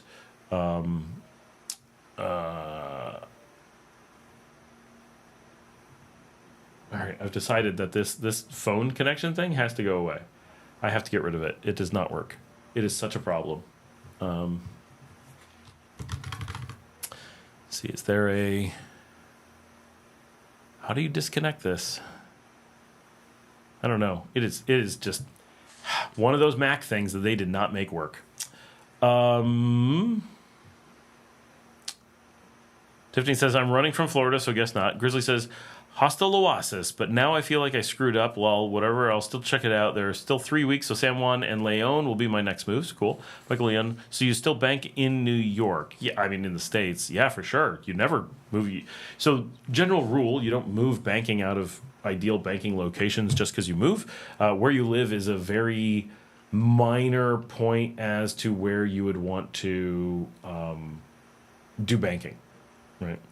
Don says, I think you will enjoy Granada. There is a bit to do in Granada. Like, definitely, it's got a lot of touristy stuff. That's what you're there to do. Those glasses make you look like a young Sly Stallone.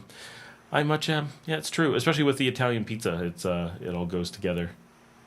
Don says Hotel Oasis is nice. I have not, or Hostel Oasis. We have a Hostel Oasis in the beach. Not the same one, I don't think, though. I'm trying to figure out how to clean up my phone. How do you break the mirroring? If anyone knows on a Mac, how do you get rid of phone mirroring? I'm going to have to search it.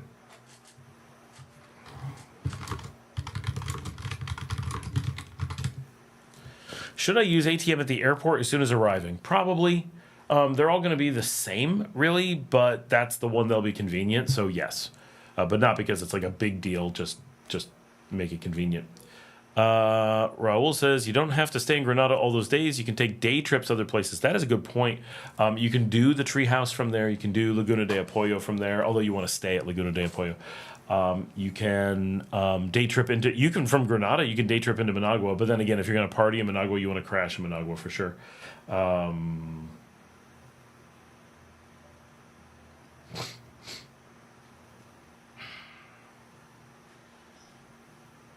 To stop mirroring your iPhone, quit the iPhone mirroring app. Well, that's what I'm trying to do, but there's no quit option in it. Like, that's the problem. iPhone mirroring settings. Well, where's that?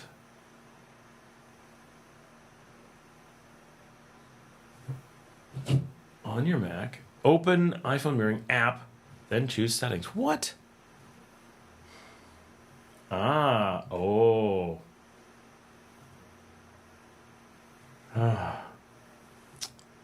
Sorry, guys. I got this. It won't stop trying to connect while I'm doing the show. No, don't do that. Oh, it's ready to use. Is it? Is it? I want it to go away. I want to work remotely from Leon for 2 to 3 weeks. This is Pompalou Marin. Any suggestions on how to pick a hotel Airbnb with good Wi-Fi? Any recommendations? That's tough because no one here understands that stuff, and so they're very often bad with that stuff. There we go. Quit. Does that actually make it quit? I don't think it does. I'm going to try it on here. Maybe it's something you can get in the phone. Nope. They say just do these things. They don't have any real settings for it. It's a neat feature that does not work well at all. So, yeah. Oh, but I have updates on everything. Get that going. You don't have to stay. I want to work. Glad I found this stream. I appreciate everyone's advice. First time out of North America for me. Technically still in North America from a North American's perspective. And everyone telling me not to go. Finally breaking out of the Matrix, boys. Yeah, and you're going to find out really quickly why they're telling you not to go, because a bunch of things that you've been told about the U.S. and Canada, you're going to discover aren't real, and then it's going to be, what else have I been being lied to about? Hence the Matrix thing, for sure. It is eye-opening out here, and Leon is a good place to go because, yeah, you can go party, go hit 23, go to Barbaro, go to Geckos, go to the beach, and go to Pelican Surf. No, seriously, don't do that. If you're your first time traveling, do not get roped into going to Pelican. I do go, and because I'm who I am, I don't have to have a bodyguard, but I've been there and had people like get really aggressive, and they got jumped by a bunch of surfers who were like, leave him alone, and throw the guy out of the bar.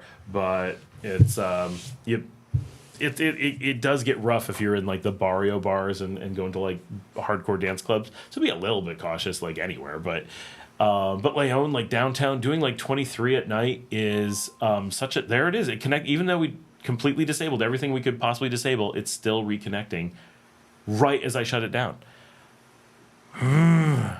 I do not understand why it's such a problem.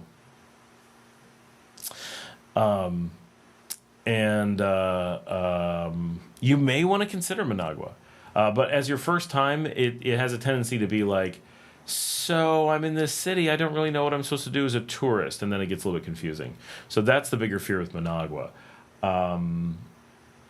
But it's perfectly nice. Like I like to go there and stuff. Laguna de Apoyo, you should stop by, even though it's it itself is very relaxing and chill. There's no like it's not a place to go for a party, but it is interesting, right? Go stay at the Hostel Paradiso. You'll thank me on that one. And you can meet people. A lot of backpackers go there, but they're not there to dance and stuff. They're there to be in the still of a volcanic crater at night, which is pretty freaking cool. Raul says you'll be fine, have fun, be open to people and the adventures. You probably want to go to Ometepe. I mean, it depends what you're looking for. Ometepe, again, an island, so it tends to be pretty remote, pretty quiet, but it's got its own fun thing going on there. The phone connected again. They really screwed it up in the last bit. I don't know why it's so bad. I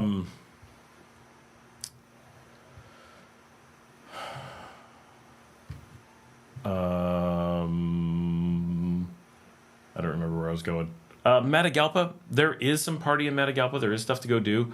That's not terrible. Yeah, you've got options, and really, all the country is nice. There's and basically any town you go to, whether you're in Rivas or Hinotepe or Matagalpa or Acatal, you're gonna be able to find some places doing live music or a DJ or karaoke or something. Just go grab some beers, hang out with locals, and jump in. People are friendly and welcoming. You don't have to worry about, am I allowed to be here? And the more some Canadian tells you you're not supposed to be there, the more they're just pulling your leg. Like, seriously. Every place, the more that people are like, you're not, yeah, I wouldn't recommend going there, blah, blah, blah. There it goes again.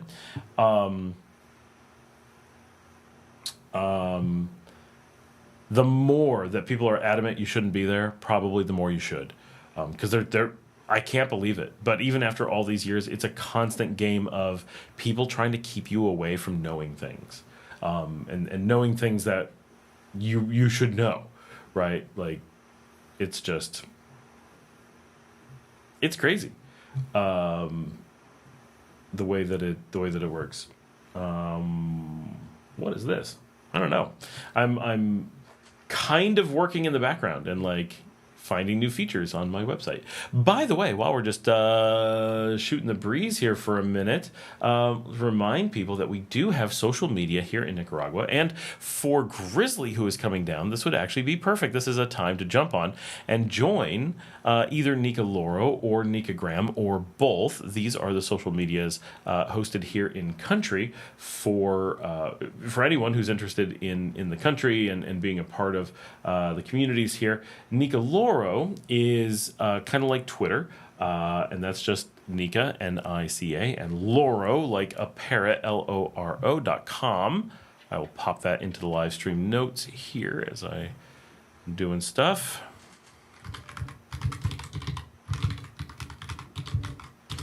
So check out Nika Loro if you want to be able to post your status as you're traveling. You just want to, a lot of us on here, very few people actually post very much, but people do read it. Gooch says, rules to live by, don't listen to Canadians. It is funny because it's true. It really is true. The more the Canadians are telling you not to do it, the more they're just hiding stuff from you. Let's see. Luke says in Managua, go to Roncong and Rolas. That is, there goes the phone again. That is a good place. I like that. I go there a bit. Buddhist is here. Evening all. How's it going, Mario? Renee says, getting from the airport to Leon, hostel near 23. 23 is right by the cathedral, hostels nearby. Even Leyendas, that a lot of people stay at in Laborio, is close. Most everything. 23 is just slightly south of the cathedral.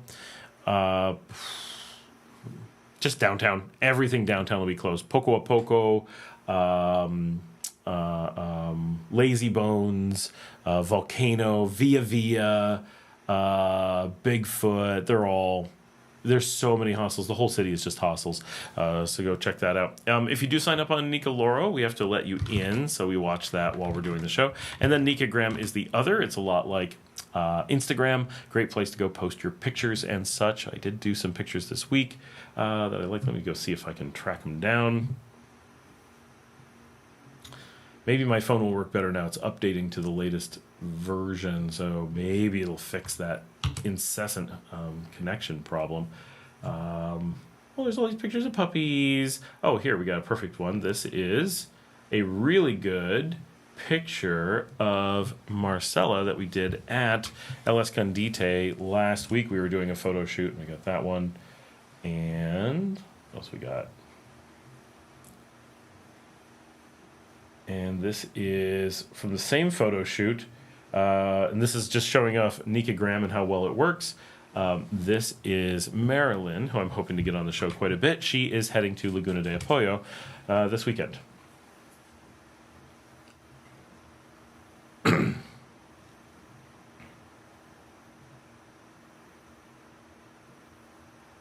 Still have a lot of people on. This is great. Good crowd. It's all because I was eating pizza. That's the secret. I really want to get through this so I can have something else. Lime and salt are not my things to be drinking on a given night. Fact checker, how's the internet?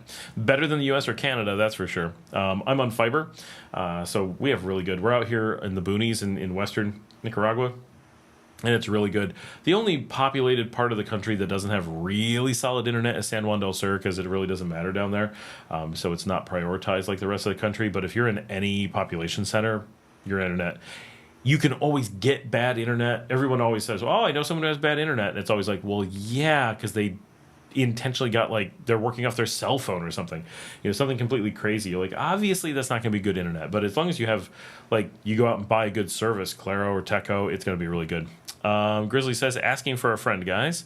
Oh, what'd you ask? Do people smoke weed in Nicaragua? A lot of people do. It is completely illegal. Be aware. You're taking your chances. Be discreet. Quite illegal, but generally overlooked for tourists. So Can't recommend that you do it, but Luke says Matagalpa, the Woods Lounge, which is the El Patio at Woods Lounge, young disco area around Parque Ruben del Rio, more lively at night. There's a whole like dance area by the Woods Lounge. It's really nice. That's where the girl that I just put up, she was just there a couple days ago. Can you just turn off Bluetooth or whatever you're connecting via as a stopgap? Probably. I don't know what it connects by though. It just connects because I'm here. But that's a good. I'll try putting in airplane mode or something. But I wanted to get my notices. Like I don't know. Tiffany says, "I'm sure Scott is used to that question." Yes, I am. Yes, I am. I need some water.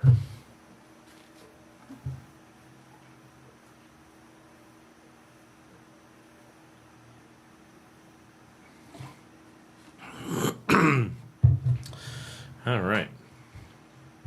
So, yeah, pretty much all the cities. I think the Woods really stands out as like the party place up in the Highlands, but there's just everywhere. It's amazing in Nicaragua. People like to go out. There's some little tiny villages way up on the Honduran border that you'd be like, who would ever go there? No one's ever going there. There's nothing. And then you find out there's huge dance clubs that people from all over the country go to and everyone knows. And you're like, what? How do you even get there? How did you find out about this place? What is going on? But that's what life is like here. It's so... People travel so little, but they go out so much. Weekly photo dump to Nicaragua to Nicagram 2 nights ago. Oh, I'm apparently out of touch. I'm gonna go see if I can check them out. I actually follow so many people on Nicagram that it's a little bit hard for me to keep up with specific people.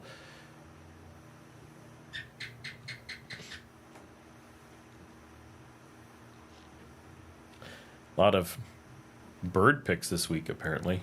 Oh, and doggies. You can, like I do, when you're on Nicagram, you can follow other places. So I get lots of feeds from like Spain and Costa Rica and Japan from servers that are in those countries because the servers actually talk to each other, which is really interesting. And so, nope, there, my phone just restarted and did it again. But we're going to turn off the Bluetooth. We'll see what this does, just in case.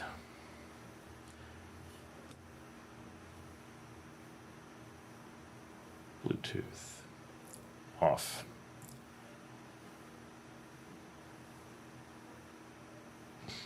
It does not think that this is a service that it uses over Bluetooth, but we will see.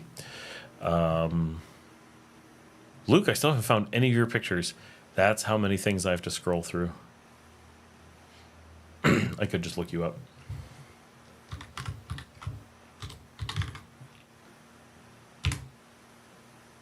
Maybe. There you are. Ah, yes, there's the photos. Oh, no, I haven't seen these yet. Awesome.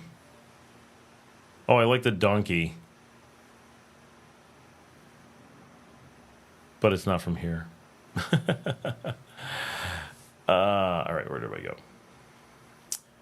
Noted one. Hi there. Raul says, that's great. 53 people connected today. Good group. Yeah, it's we have a lot on. This is really nice. This is impressive. I've been trying to promote the live stream a bit more because I think a lot of people just don't know about it. Right? If I didn't mention it on the show, most people are not looking for it, and you kind of have to see it pop up or be in the WhatsApp group or something. Obviously, the WhatsApp group situation has made for a lot of people to be aware of it much better, but says a lot. Tiffany says, oh my God, I was on the other day. Oh, and I saw someone selling huskies in Managua. I wouldn't think that a good breed for this heat. Oh my gosh. Huskies everywhere here. Everyone I know has huskies. That's not really true, but I know several people who have huskies. It's not a good one for the heat. My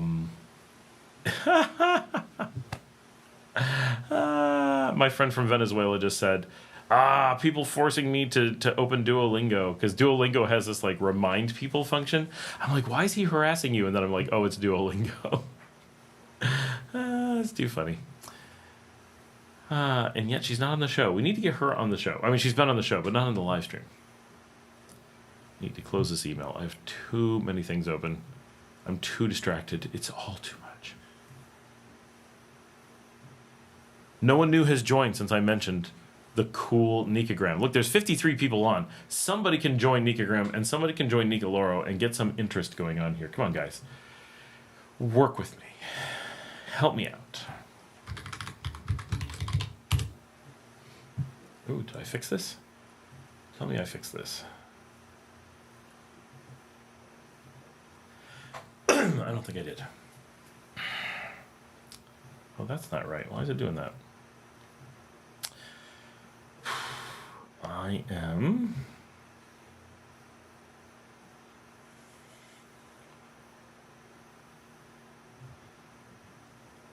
Grizzly says, if I want to learn scuba diving, does anyone have recommendations for where to go? Is scuba diving big over there? It is not big here.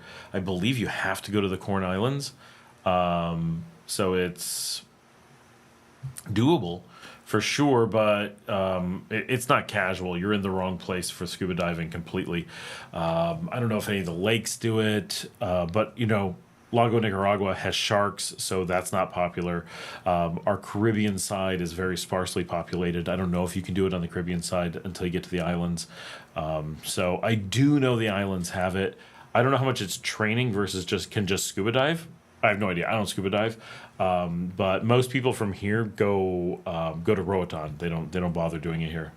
Tiffany says, for security, I'd love to get a Cane Corso, but I'd have to get to Costa Rica for one, so I'll probably adopt some local dogs. Yes, gotta adopt. Just get three times as many dogs. My gosh, my dog is upside down, just passed out. She loves being in here when I do the show. Also, which volcano do you climb, boys? Oh, okay, no scuba diving. Don't mess with sharks. You can climb a bunch of the volcanoes. Cerro Negro is the big one here in Leon. Big one to climb here in Leon. That's the one you surf down, right? So you probably want to do that because it's the thing, right? You don't want to not be doing that because it's super cool. Utila, yeah, Utila and Roatan. They're the ones where everyone goes. They're just not that far away, so like, who's gonna bother doing anything else? You can just take a bus there from here, so it's hard to justify avoiding it.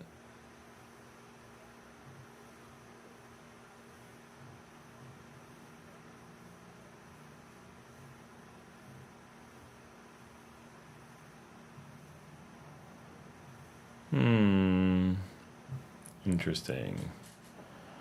I have a password that is not working. That is very fishy.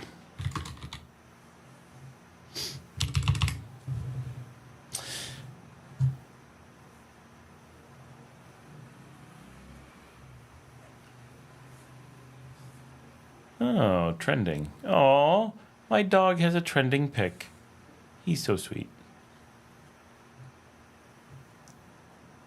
Oh, I have a new person following me from just 3 hours ago. How cool. And I'm the only person they follow. That's really funny. What?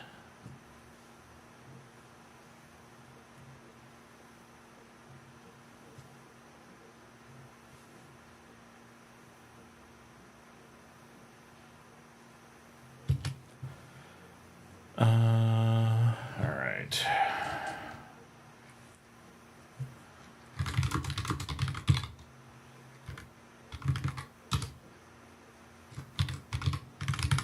Get a little ASMR typewriter stuff going on. Oh, that's why things aren't working. All right.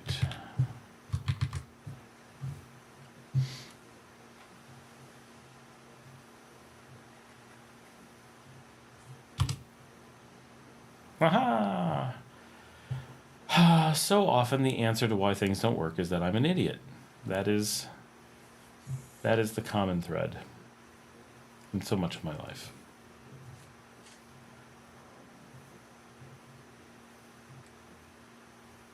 Boom.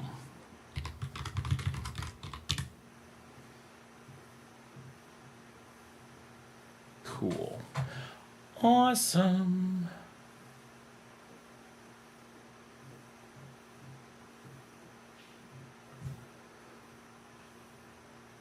I could get back to you guys. I kind of drifted away there. All right.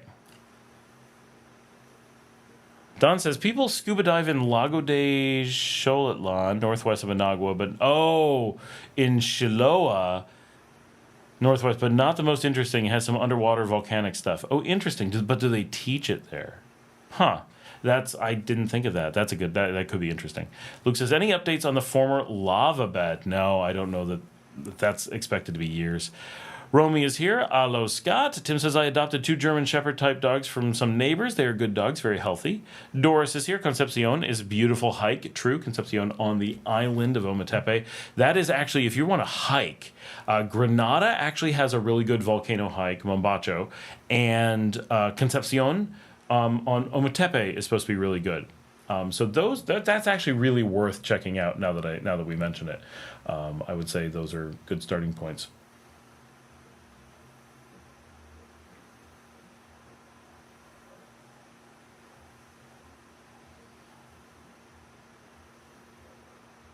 Are there lots of gyms? Everywhere. Gym culture is such a big thing. I'm going to try to find one pretty much day one in Granada. I can picture ones in Granada when I was there. Yeah, gyms are everywhere. You may not like the gyms that are available. A lot of people are kind of like, that's not really the gym for me. But there are gyms absolutely everywhere. No problem at all. You're going to find that super easy to find something. Right, no problem at all. Raul says, happy Easter, everyone. It was great catching up with this live, Scott. Thanks, Raul. Glad you were here. Keep up the good work. Good night. Buenas noches.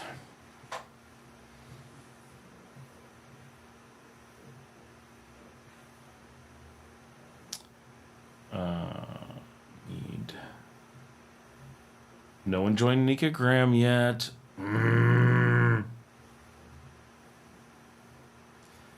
Man, some weeks we get a bunch of people signing up, and some weeks you guys are just boring. It really would be nice if we had lots of people on there. What I want to be able to do is when I go to bed at night, I want to jump on Nika Loro and Nika Graham and scroll through and see all the adventures in Nicaragua and see the things that, like, what restaurants people are trying and what things people are taking pictures of. And I try to get photos up all the time, and it is very hard because I am very busy, but I do have a nice photo from today I'm going to pop up actually while I'm sitting here to encourage you guys to take a moment and sign up for these things. So if everyone would be so encouraged, this is the girls at El Escondite. Drinks near to the pool. Playa. Las Penitas. Nicaragua. Be sure to tag your stuff to Nicaragua. And whatever else you want to tag in there helps find things. I actually have 72 followers now, which sounds, you're going to be like, 72? I have like 5,000 on Instagram. Yes, I understand. Getting followers on things like, this is PixelFed is the platform, on things like Nikagram, you get a lot fewer, but it's much real. Like, there's like no bots. And you get like this real engagement. Like, it's a completely different thing. And so... that's actually a really good number. I'm really happy with that. Sure, I want to get it up to like 300. Then I'll feel really good, right? If we get all you guys on here, we're all subscribing to each other and we're sharing photos. And that's the biggest thing, is now getting you guys to share some photos and then to tag them so that people can find them. And we're connecting to other servers so more and more people are able to see our stuff. It is interesting and fun, and I really like that it gives us a way to like share the Nicaraguan experience directly. So come on, guys, and get in there.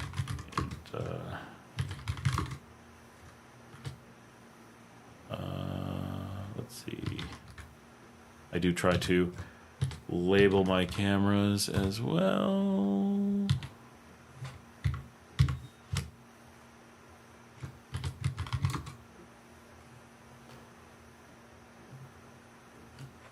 And I'm going to share this here in a second.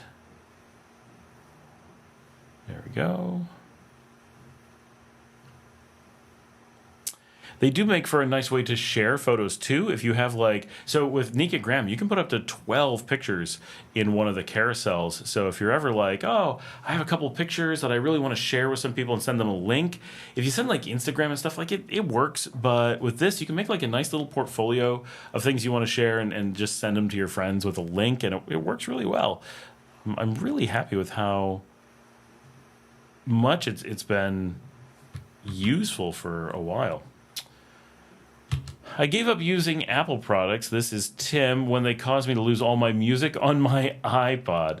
Grizzly says, are there lots of gyms? Oh, wait, the Raoul's. Do you meet a lot of Europeans? Yeah, I would say so. Not nearly as many as North Americans, but a lot of Europeans. Luke Graham says, photo stairwell to hell in that feed. Oh, I'll have to track that down. Tiffany says, Scott, I'm trying to get rid of most of my social media and half of my apps. Purge. Think of these as less social media, more Nicaraguan media. You also can go down to just one. If you use Nicaloro to consume both, you only need one, but you only get up to 4 photos. So if someone's posting 12 on Nicagram, you only see the first 4 of them. If you use Nicagram to read Nicaloro, you can, but if someone posts without a photo, you won't see it. Only ones that lead with photos. So there's ways to connect them, but it's not 100%. I use 2 apps, so you get everything. The WhatsApp group is perfect for me. I'm an old soul. Renee says, how do you join? That's a good question. Renee, which one are you looking for? Let's see if I can. So I'm already a member. Just go to, so if you're looking at Nicagram for photos, just go there and it'll take you directly to a sign up.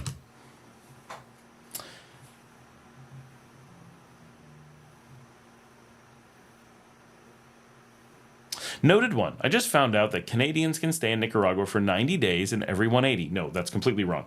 And going to a few countries around won't help because they kind of share the same idea any way around it. So the information you got is all wrong. Don't worry. It's actually that, so one, it's not countries around. There is a group here that share a border like this Schengen in Europe called the CA4 or the Central American 4. On the south side, here is Nicaragua. We are bordered by El Salvador and Honduras, and in the north, Guatemala. The 4 of us share a border zone. Canadians, Europeans, Americans, and most Latin Americans all get the same thing. The thing that you're talking about, 90 out of every 180, is what Canadians get in Europe. It's not what you get here. What you get here is you can stay forever, period. You move it. If you show up today, no planning, you don't have to leave. Not really. That's it, right? Like, are there some complexities to how you do that? Yes, some real minor points.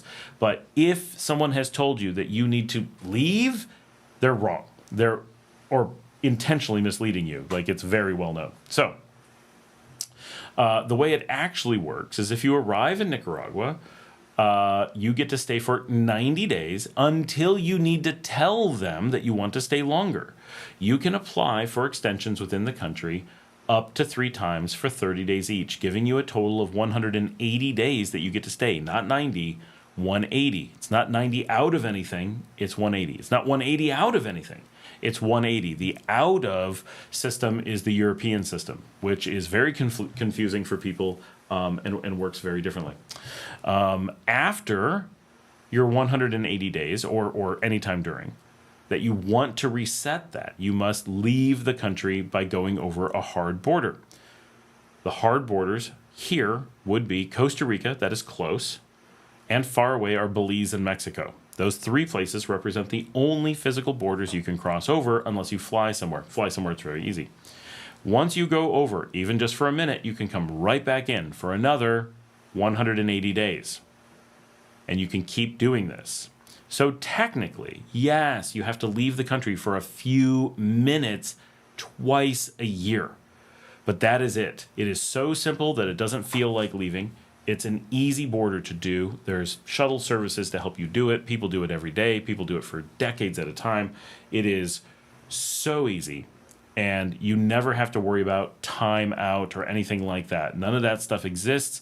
That's someone pulling your leg. Now, similar systems are across all the CA4.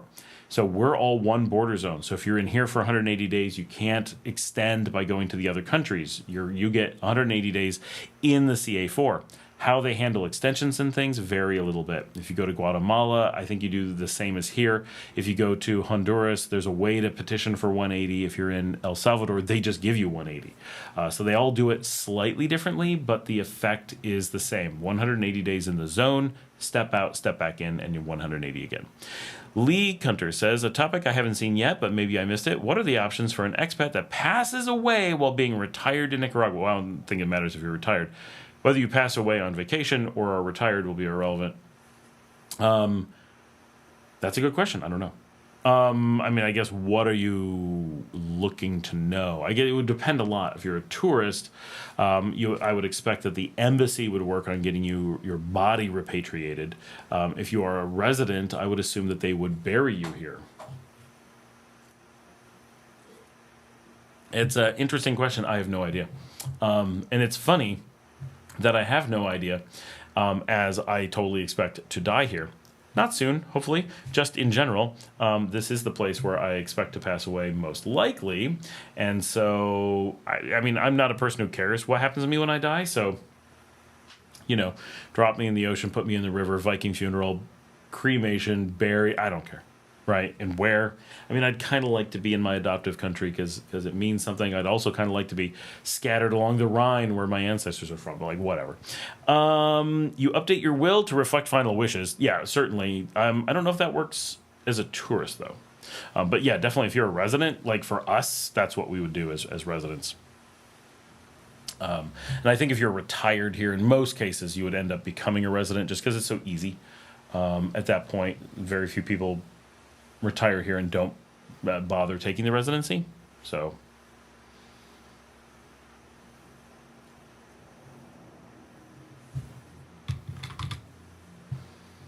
even locals don't tend to know very much about cremation. It's not very popular here. So not really well known, I would say.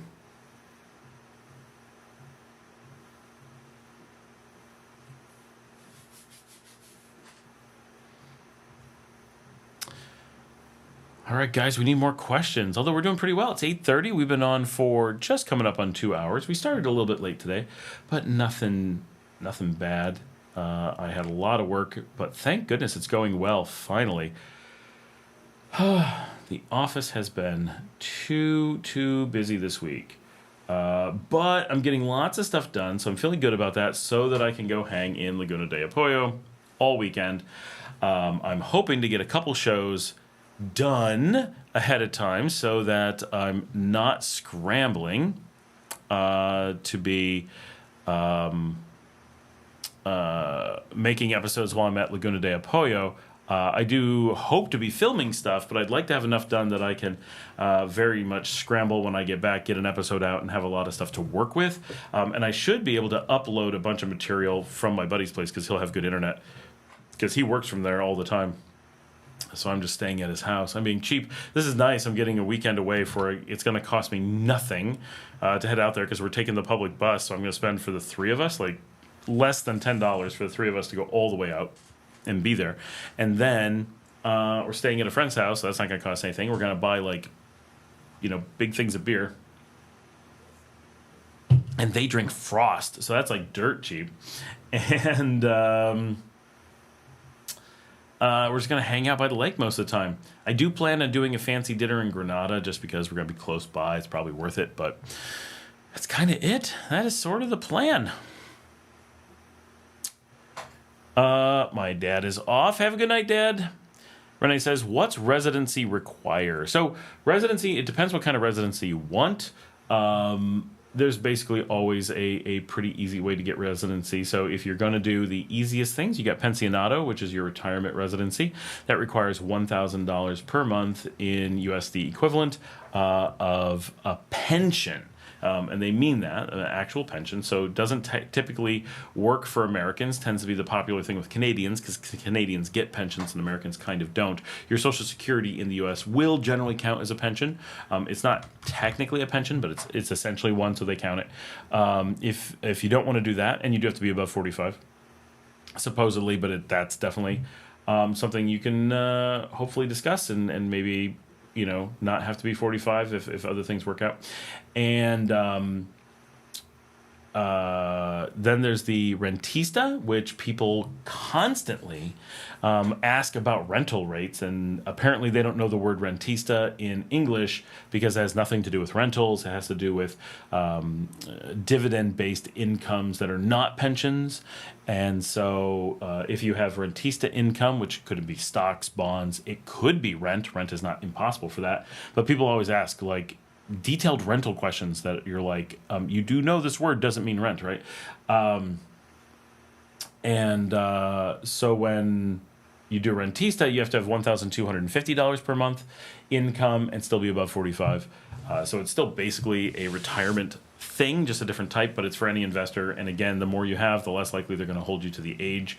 And keep in mind, it takes easily, if you're not rushing it, it can take years to get your residency. So you might be like, oh, I'm only 42. Well, you know what? Stall. You'll be 45 by the time you get it, right? Because you got to go through all the paperwork. You got to get all the pieces. You got to get them to interview you. That stuff takes time. You get older as that goes on. And, if they interview you and you're not quite 45, you just go, look, I thought this would take longer. So can we, work something out? I'm 44. I need a year until, yeah. They're going to work something out. They don't want to get rid of you. They're trying to find ways to keep you. So work with them. And then you can get married, of course. That gives you spousal visas without a problem. And then the big one is the investor visa, which is quite complicated. It's $30,000 of real investment. You have to operate an actual functional business with actual employees and do everything by the book and such, which is a lot of work, but a lot of people do that too. Those are your official residency options. Plus, you can do the border runs indefinitely for the most part. Luke says, I'm signed up for total body donation stateside. I'll be updating a will in Nicaragua for total body donation into the universities. KL7RRC had a friend pass away accident in Venezuela. Very expensive to get body out for a very long time. Try to be safe. Tim says there are places everywhere to buy a casket. I assume they also do the embalming there. They do not. This is not the U.S. We don't embalm. That is some creepy, weird American stuff. That is some occult stuff from like the Victorian era. Most of the world does not subscribe to that bizarre idolatry practice. I don't know how else to put that. That is like witchcraft that took hold in Victorian England and translated to the U.S. because so much of the U.S. pop culture was inspired by the super occult tent revival era, where they got like super anti-Christian and introduced all kinds of wacky third-party religious cult beliefs into the U.S. and British everyday mentality. And one of the places where that's really hung on in the US is this bizarre like Egyptology embalming thing that they do with bodies. Here, you're buried within 24 hours because there's no embalming. You start rotting right away. I've had a number of friends or friends of friends have passed away in the last couple months, and the pattern is basically if they die in the morning, you could be having the vela by the evening, and if they die later in the day, it'll be the next day. That's essentially a wake. That's the watch. That goes on for a night. You have a party the next day. That's like the official funeral day, and then they bury them. So you do get that first night for the watch, for the vela, but that's it. Right? It's a very fast process, and the body is, if there's someone famous, they're in motion the whole time, being taken around to go wherever they need to go, and otherwise they're just with the family, ready to be buried. So it's a much more traditional, what you would call Christian burial here, not the pagan burials of North America. Not that I'm complaining. I don't care. Right? I don't have a religious, bit in the game there. It's just a really weird thing in the U.S. that they're so dedicated to this bizarre 200-year-old pagan burial practice as like a requirement, and then just everybody does it to the point where no one even questions it, and the rest of the world is like, what is that freaky stuff they are doing? That is so weird. Pompalou Marin says, is there a community of nomad workers in Nicaragua? No, I don't think so. There's a few places, like I know a place in Granada that, there's space for a couple. Big collections of people doing things don't tend to exist. You'll find little bits here and there. The thing that kind of keeps that from being a bigger thing is that you would think San Juan del Sur would have that, but San Juan del Sur doesn't have the infrastructure of the rest of the country because it's just like a backpacker place. So it doesn't end up being a good place for that. So most people who want to do nomad kind of work tend to just get places in León, Granada, Managua, on the island, up in the mountains, whatever they like, and they just don't kind of form a community typically. Tiffany says, I hope the weather is great in June. I'm planning a 4-hour fishing trip in San Juan del Sur. I mean, it's going to be warm, right? You're not going to freeze yourself if that's what you're worried about. Renee says, no medical proof of health or background proof required, just proof of income. So all that stuff is just paperwork here in country. You have to stop by the clinic and they'll check it out. We had to do a pee and poop test. When I did it, I was right at the very first weeks of requiring local COVID shots. I don't know how long that's going to last for. I don't know if it went away by this point, but there was a time where that was required. But the health and all that stuff is done locally. You do have to have a clean Interpol record. But again, those are just processes you do in country. They just send you to an office. You just get the paperwork. You will need things like, your birth certificate, your passport, and an apostille, obviously. Don says, Nicaraguans display the body and take pictures and send them to friends and text messages. I think it's super weird. They also do that when they're not dead or when they haven't been put in a casket yet and are just all on the road. Super, super weird. Both are required plus proof of income. Janet says, it's a little funny that we know someone who's famous enough to be in motion like that, talking about Velas and entertainment. We've known a couple, Janet, that did that recently, to like be there for the procession. I guess just 2. But yeah, it is funny. El Nica Man, that's because in Nicaragua don't harvest organs. Pretty much you start to decompose the next day. You have the vela, max 2 days. Greetings, by the way, from Gringolandia, from Anika. Romy says, Nicaraguans threw out the Catholic Church. Nope, that is a complete and utter fabrication from the United States. It's really, really amazing that we get 2 basic things. Americans either believe that the Catholic Church was kicked out of the country or believe that the country is completely Catholic and there's nothing else. The reality is that the country's not very... we lost the camera. Hold on. It's just the battery being dead. I didn't use the fully charged battery today, so it went on the early side. But I know you can still hear me. I just have to track down where my backpack is with the batteries. Ooh, I left it in the other room. I'll be 2 seconds.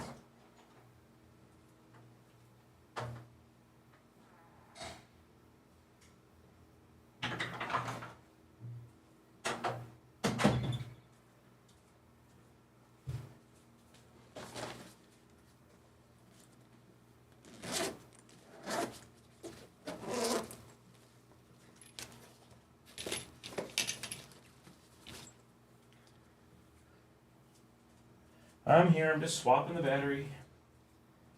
I wish I had a faster battery swapping process. I wish I had an assistant who stood in the office and got me drinks and swapped batteries. That's what I need. Any volunteers? I need someone to be here all full time doing the batteries and stuff.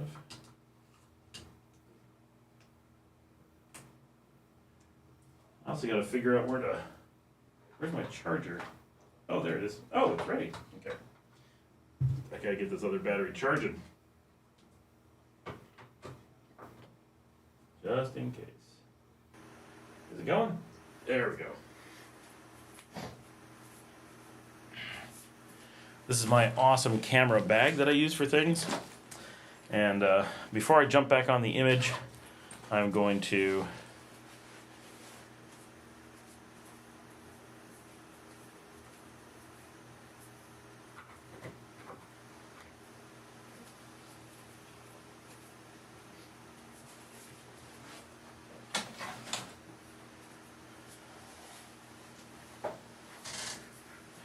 all right, here we are.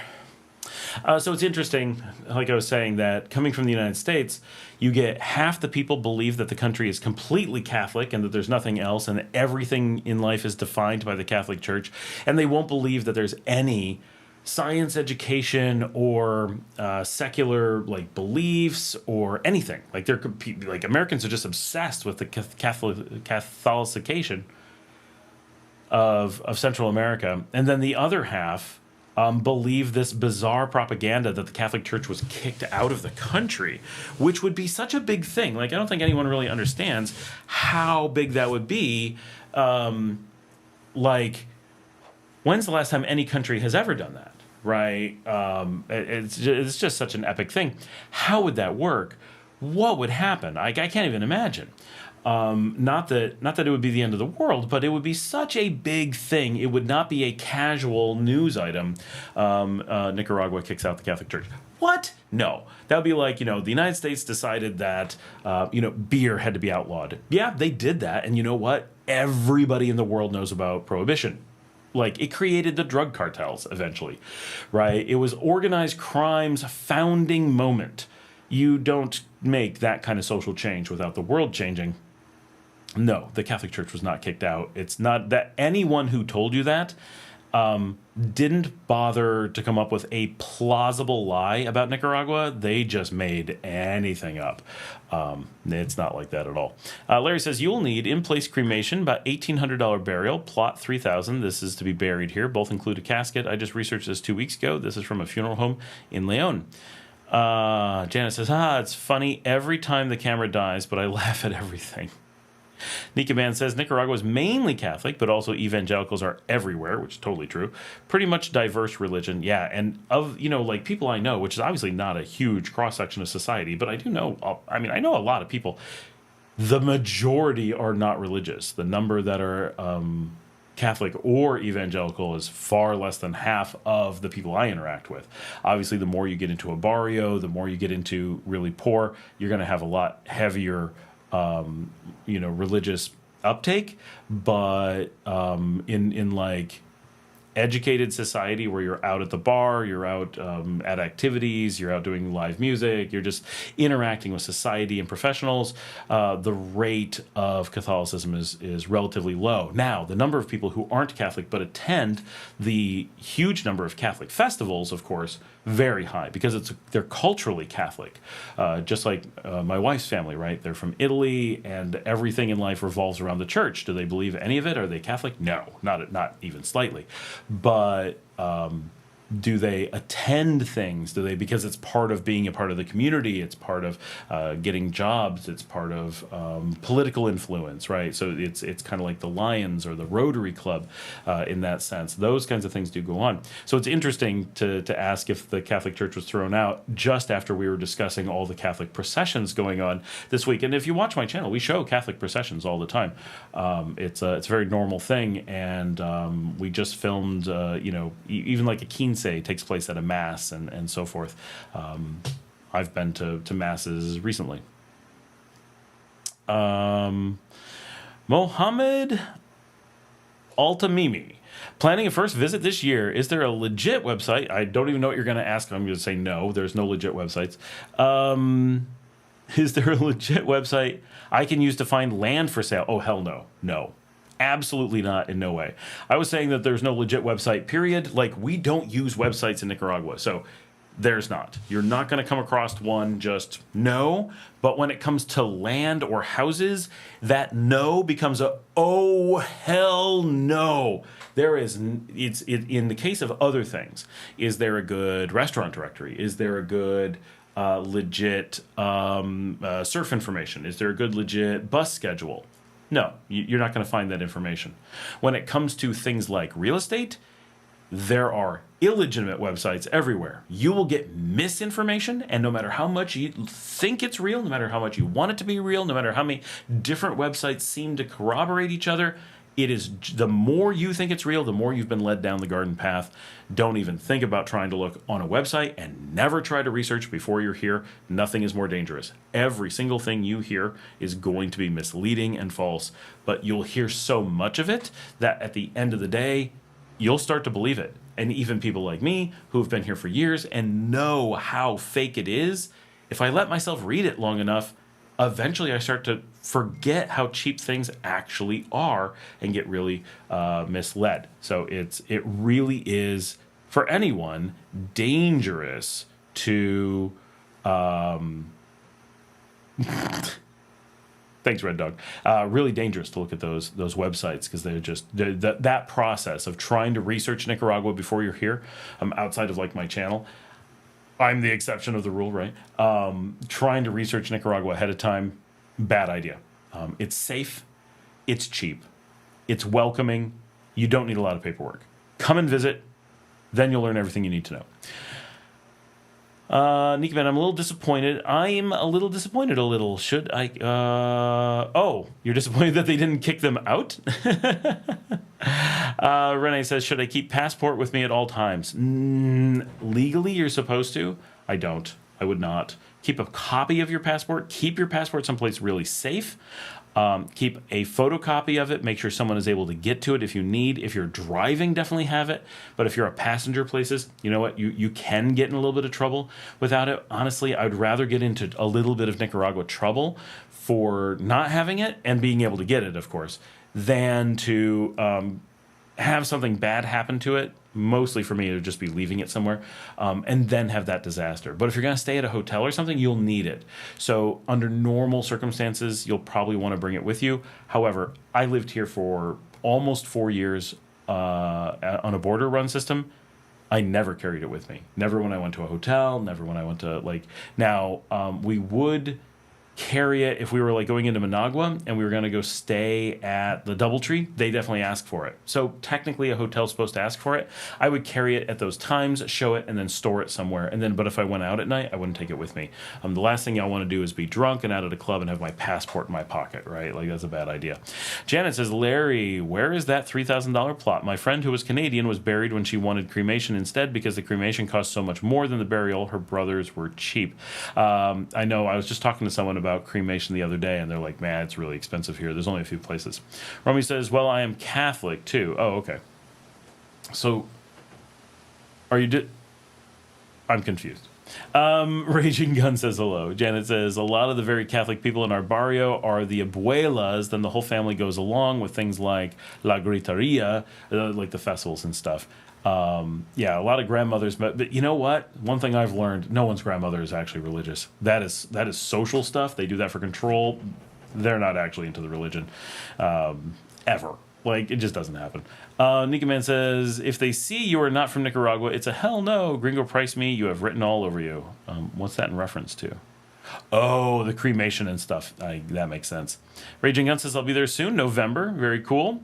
Nika Man says, you will love it. Jenna says, oops, more work. Be back later. Luke says, buenas noches, y'all. He's signing off. We still have 51 people on. This is crazy. There's a lot of people on tonight. This is great. It's not our record. Their record was like 250. That was wow. But this is we've had this on all night. That was just for a part of the night. So, but I still haven't gotten through. I'm still halfway through this. This is not a fast drinking thing. I imagine this is really popular because Nicaraguans love their... It's weird. Eating food, I like 3 times as much salt on my food as Nicaraguans do. But they like 4 or 5 times as much salt in their drinks as I do. It's a weird like switch. If we was like, they don't like salt and I like salt, that would make more sense. But we just like salt in different places. Very weird. A very weird thing to discover. I'm not saying they're weird and I'm not, or I'm weird and they're not. It's just odd that way of treating salt is so non-uniform. Gooch Gooch, I live close to an evangelical church. They are loud. I used to live close to a Catholic church. They were loud too. About 4 nights a week. Crazy thing is that they sing a lot of songs in English. Well, that's because evangelical is an American religious group. Like, that is a religion created in America.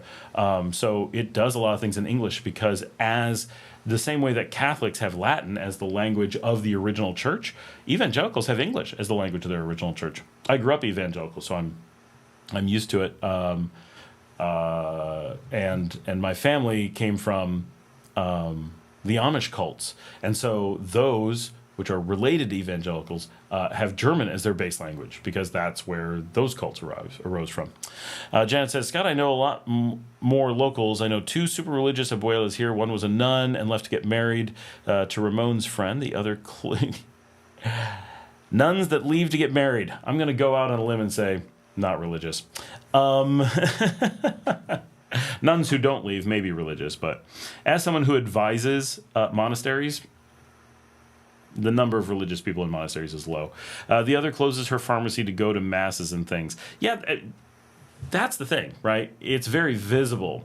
People who are actually religious, it's not visible. People who are putting on a show, it's visible. And so, I can't have my place open. I have to go to this thing. That does not in any way, to me, make me feel like they're religious. It makes me feel like they need something to fill the void of realizing that they're not feeling religious, and the act of other people looking at them and thinking that they're being religious feels like they're filling that gap. And so those things lead me to probably not very religious, which is kind of my point. And I'm leaving now, she says.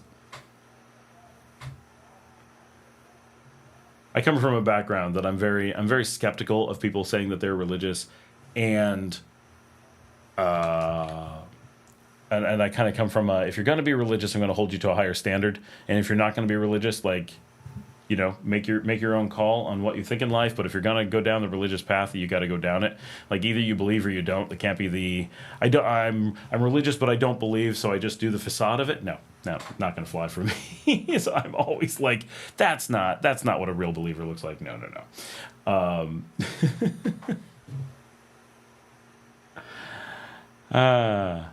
Which is, it's funny because not being Catholic, when I work with monks, I was told by a monastery, I was the first time they ever had a consultant ever who, when asked about pricing, told them that we trusted the bishop to pray on it and to pay what he was led to pay. And they're like, what? And we're like, that's how this works, right? When you're Catholic. And they're like, yeah? Like, the whole idea of praying and having guidance had never really hit them as a thing to do. So it's even working with hardcore monasteries, it's you know, they're kind of like, that's not really stuff we think about. It's not how we approach life. Okay, my monitor just had the camera cut off. That's how far behind some of these things are.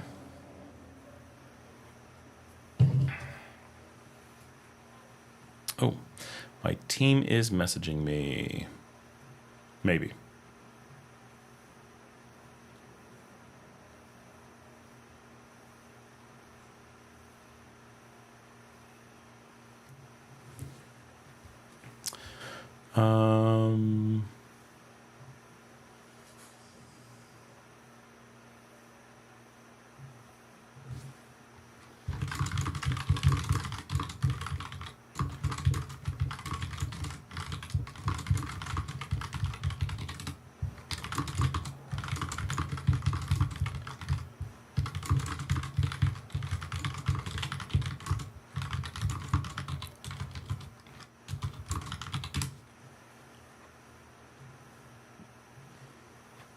Still a lot of people on, but very quiet.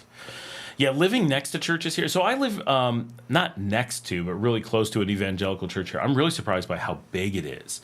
They must have 300-400 people in there on big nights. Larry says, I answered Janet, and you skipped over it. Oh.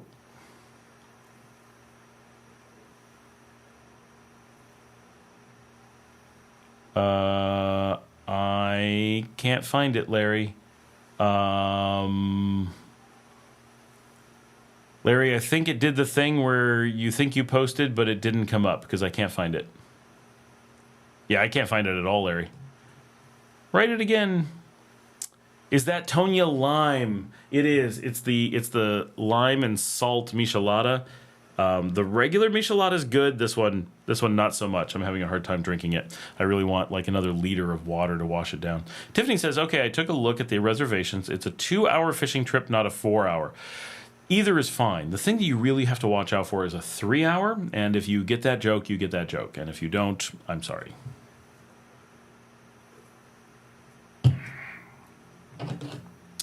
But you can just sit right back, and we will tell you. Oh, Tom's here. Scott, do you have one of those Umi pizza ovens? It's not an actual Umi, but yeah, I do. For the backyard. I'm sure that would be amazing in that space you have there. I recommend the hot honey over mozzarella.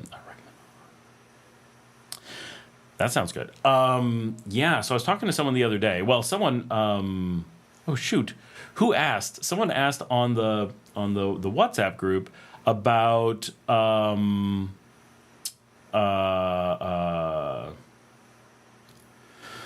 kitchen sizes and just being able to do things in kitchens. And so I ran in and took a picture of my kitchen because her question was not specifically do they have kitchens or whatever. Obviously they have kitchens. It was about the size of kitchens. And she said, given that kitchens tend to be pretty small, did people tend to use a bodega to compensate? I was like, yeah, absolutely, that's what we do. So I showed our kitchen, because we're a double sink kitchen. We have a double fridge. We have multiple prep areas. We have a full oven. We have a air fryer / mini oven. We have a dedicated ice maker. We have a lot of equipment. We have a KitchenAid mixer and such, because we're meant to be, 2 people cooking, 2 people doing dishes all at the same time. It's meant for real prep, which I grew up in a house like that, so that's what I'm used to. And then we have an equal-sized bodega next to it, so we have shelving in there and windows and loads of storage of food and a deep freezer, like a chest freezer in there. So we have 3 altogether. So I was taking videos of that, and then I'm like, oh, and this leaves out the fact that we have a large outdoor kitchen, also something I grew up with. So we have a not quite commercial, but right about commercial outdoor grill, Paria, and we have a nearly commercial outdoor smoker, and we have the outdoor pizza oven, all sitting out just outside of the main kitchen. So we have an outdoor kitchen, an indoor kitchen, and then this giant bodega in like an L formation all together. So we could have 8 to 10 people working in the kitchen at any given time, preparing an unbelievable amount of food or catering. So, yes, we are prepared in that case. Romy says, I thought Nicaragua was so cool, no pope, but they threw out those think tanks like Frederick Naumann Stiftung. That at least is true or not. I'm not aware of any think tanks. The pope doesn't come here, mostly because the pope doesn't like it here. But also the pope is involved in things that are crimes here, right? So the pope covers up crimes in the United States and such. So those things are crimes here. The one thing that makes Nicaragua different is that being a member of the church does not give you a free pass on the law. And so that's why a lot of Catholics don't, not Catholics, but people who work for the church have a tendency to find Nicaragua to be stifling, because in most countries they are used to getting a free pass or nearly so, where they may not have to pay taxes or they may not be held to the same ethical standards as the rest of society. They can be prone to violence or inappropriate behavior of the utmost disgust, and it's overlooked because they're in the church, right? The church is seen as a place of acceptable evil. In most countries, right? Any country if you've ever been in a culture that says things like, oh, did they arrested him? He's a priest, right? That response, that phrasing, can you believe they arrested a priest? They don't go, oh, I can't believe they arrested a murderer, right? They don't care what he did. They think that his position should give him a free pass on crime, on humanity. And if you're from a culture where that phrase can be said with impunity, like you could say it to your neighbor and your neighbor would be like, oh, yeah, that sounds bad. That means you're from a place that believes fundamentally to its core that religion, or religion in general, depends, but in the case that it's being said, is an exception from the ethics of life, that it is a pit of evil, to a point where you should just overlook it. Well, they can't help it. They're evil.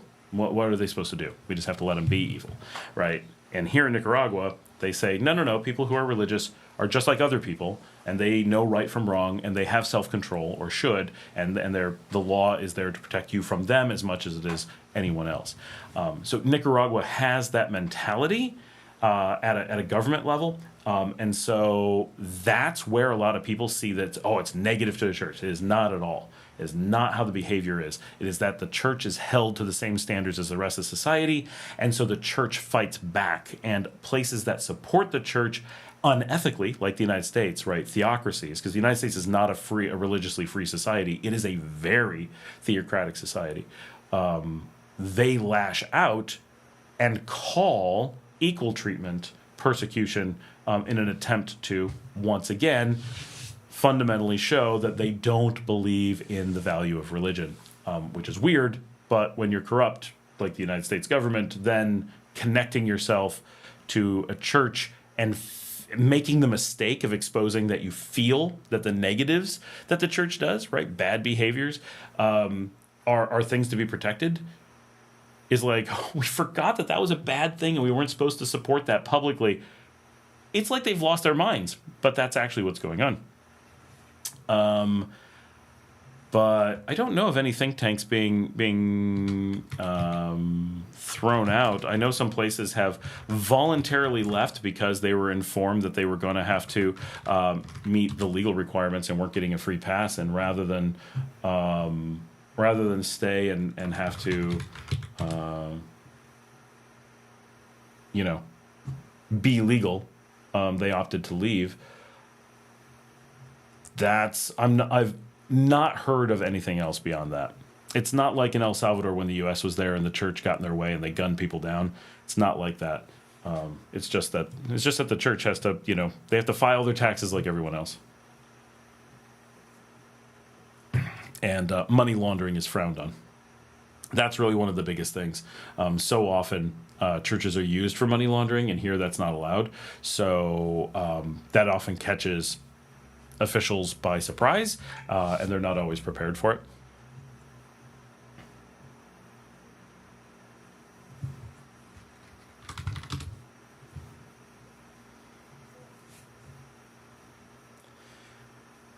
Mr. Sammy. Greetings, Scott. Greetings, everyone. I'm new here. Yay. Hey, Mr. Sammy. Great to have you here.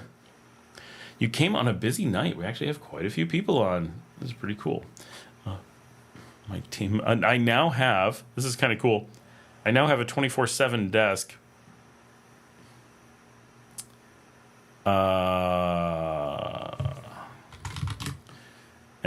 So people are, there's always people working while I'm doing the show, but now there's a lot more people working while I do the show. So that is kind of cool. Actually, I don't know if they know I'm live. I should send them the link as well.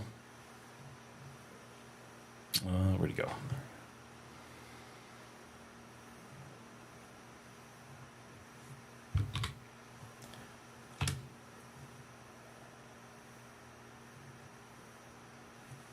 So, the nice thing here is that you just have general religious freedom. Like, you can practice what religion you want. Religions are free to exist, and they're not,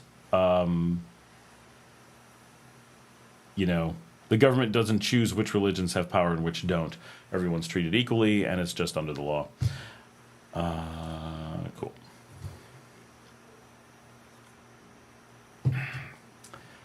I really need to get to my next drink. This one is not doing it for me. Did anybody sign up on Nicagram? No. Very disappointed.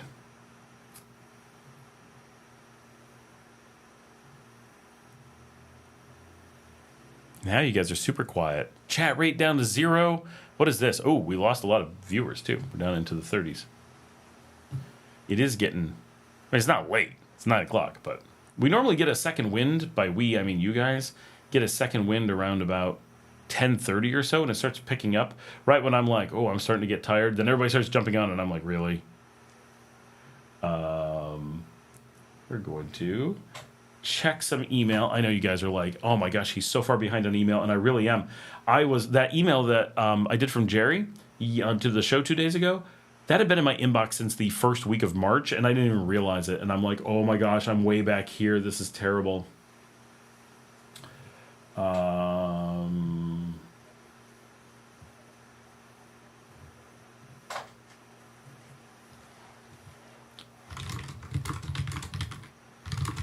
As long as you guys are not talking, I'm gonna answer some emails. We're gonna catch up a little bit. You guys think about questions that you got. Let me know some stuff.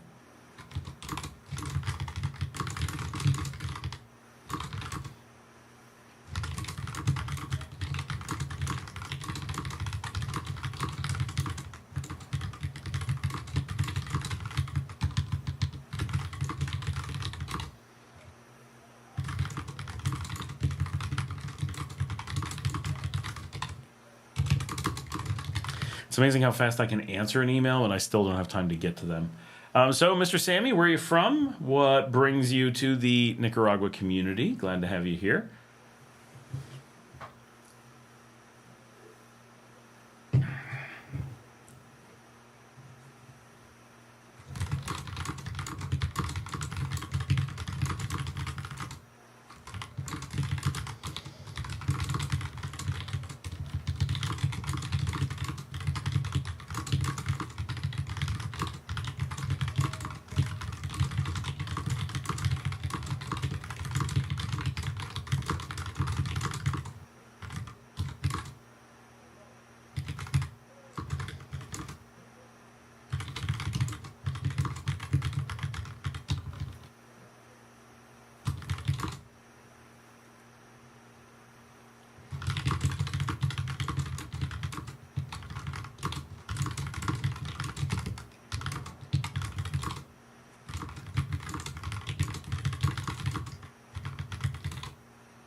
Seriously, you guys are like silent over here.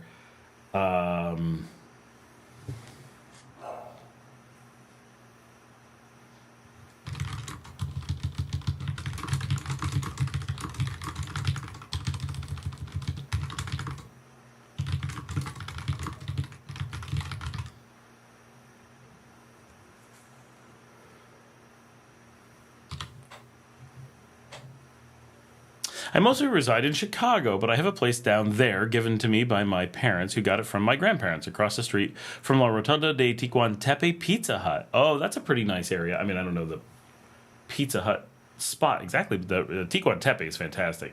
I really like that area. That's really cool. So you come down and stay quite a bit. That's great to have you on the show.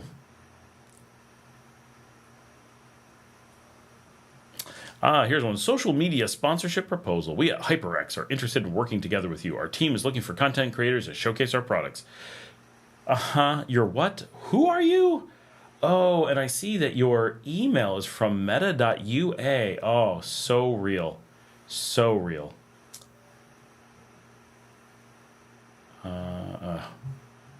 This person constantly harassing me to come do free work for her. Like, if you want me to do free work, be patient and nice about it. Don't get grumpy. Like, it's amazing how much when asking me to help out that people get angry. Like, you can't drop everything and make your job wait on hold so you can come help us for free. I can't do that. No. Hundreds of people, like 500 people, depend on me to put food in their mouths every day. I cannot just abandon them because you don't know how to sell your house that you should have known not to buy. And I am willing to help and happy to, but I can't put people at risk because you bought a house and feel you need to unload it and need me to do it for you. Carlos is here. Hey, Scott, I'm Nicaraguan coming back home in a few months. Do you know something about car leasing instead of buying in Nicaragua? Not a lot. You can rent cars. You can private lease. Long-term leases. Most people are doing it through rental agencies. But that's... I don't know too much.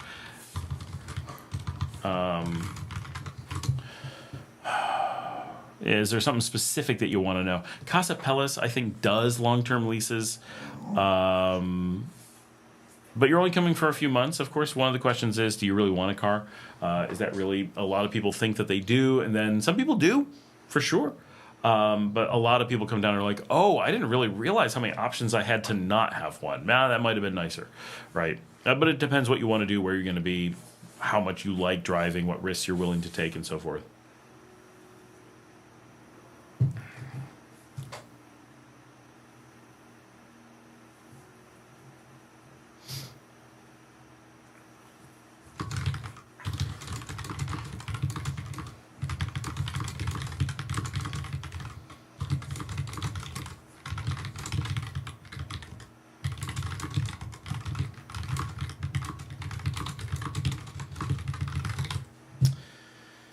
All right, at least I'm knocking out a few of these old days on emails while you guys are quiet. It's better than nothing. But if you're ever wondering, like, why doesn't he respond more? My gosh, I'm so busy. So busy. All right, I've made about 2 weeks through all the stuff. Other people... Okay. Some things are easy to respond to. I just never know what to say. It's like people send me weird information or requests for things, and I'm like, I don't know. Cool. Yeah, I've rented cars, so I've never leased one long term. I don't really know anyone who has. That's not quite true. My driver used to lease a car here, and it caused a lot of problems. It really wasn't great, but he didn't have to buy one, so it did work out. But he's permanent, so he should have bought one. Ended up being just too costly and too many problems because you never get a great car when you do that. Noted one. I'm a new one here as well. Right now, living in Toronto, Canada, thinking of retiring in a year or so, and interested to find out where to move to enjoy better weather. Nicaragua sounds great. It really is a wonderful country. We love it a lot. It is warm nearly everywhere, but there are some places that are a lot fresher. And importantly, once you're here for a little while, the heat doesn't affect you the same. Here, it's always warm. Like, you're always going to get a little bit sweaty here in Leon, but you also get used to that, and everyone just accepts it, and you don't worry about it. It really is a completely different world that everyone sweats some, and everyone likes to sit by a fan. And I did notice the other night we were at dinner, and the girls I were with picked a table over by a wall, and I'm like, it's hot. We're on the beach. There's no airflow here. Like, it's too warm. And all you have to do is sit where there's no walls. But Nicaraguans are often like, it's not that warm. But then they're sitting there with a hand fan, like trying to keep themselves cool because it was so warm. I'm like, yep. Had we sat at the table next to us, there would have been plenty of air. Just a little bit is all it makes. A little bit of difference.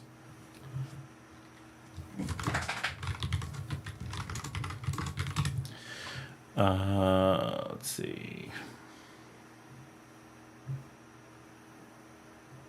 Checking in with my team. Follow the procedure. 45 minutes. No answer call. Yep.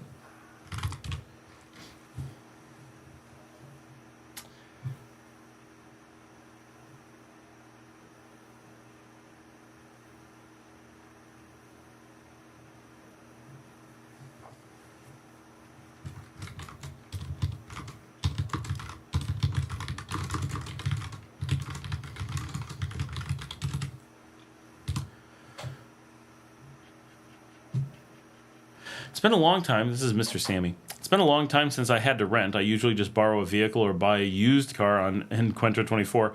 I send a primo with a mechanic to check it out. He sends his cousin and let me know if it's okay. Yeah, that's buying a used car. So down here, none of us lease. It's not really a thing. Obviously, it makes sense if you're going to be here for a few months. That's likely what you would want to do, but. It's going to be a little bit of a challenge just because it's not a thing that we do here. That's the thing in Nicaragua. There are so many things. We're such a small country that there's a lot of things that would be normal, like you were in Spain. Hey, can I rent a car for 3 months? Yeah, for sure. And when you're here, it's like, oh, yeah, no one does that. Like, there's just no market for it. And it's like, oh, now it's hard. Why is it hard? Don says, I always walk on the shady side of the street. My Nika friends never figure out why I'm doing that. You know, I rarely walk on the shady side. That's one that I skip. As long as there's airflow, I don't care about the sun. But for me, airflow is everything.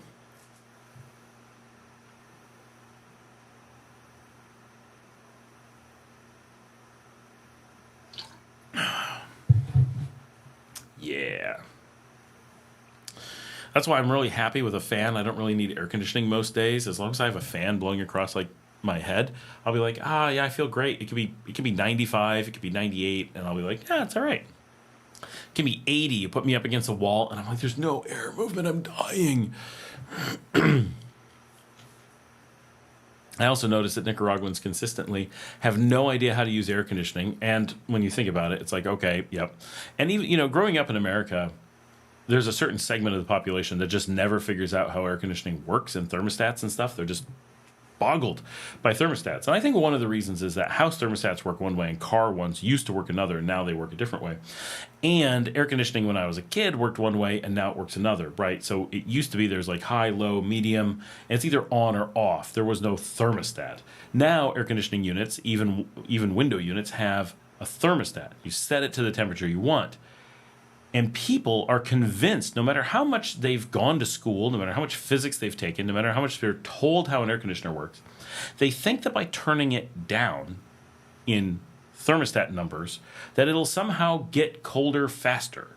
And they don't turn on the turbo function, which actually makes it get colder faster, nor do they do anything to make it cool down faster, but they'll turn how far down it's supposed to go ultimately and run the thing super hard and make the room way too cold and use all kinds of electricity and never understand. And you turn it up and you're like, why are you doing this? And you can't make them understand. And I don't get why thermostats are such a baffling thing, but this is not a Nicaraguan thing. I don't understand how they're baffling to Americans. I am 100% lost how a person cannot intrinsically understand a thermostat. It is a switch. You set it to a temperature that you want. It runs it until it gets there, and it shuts off.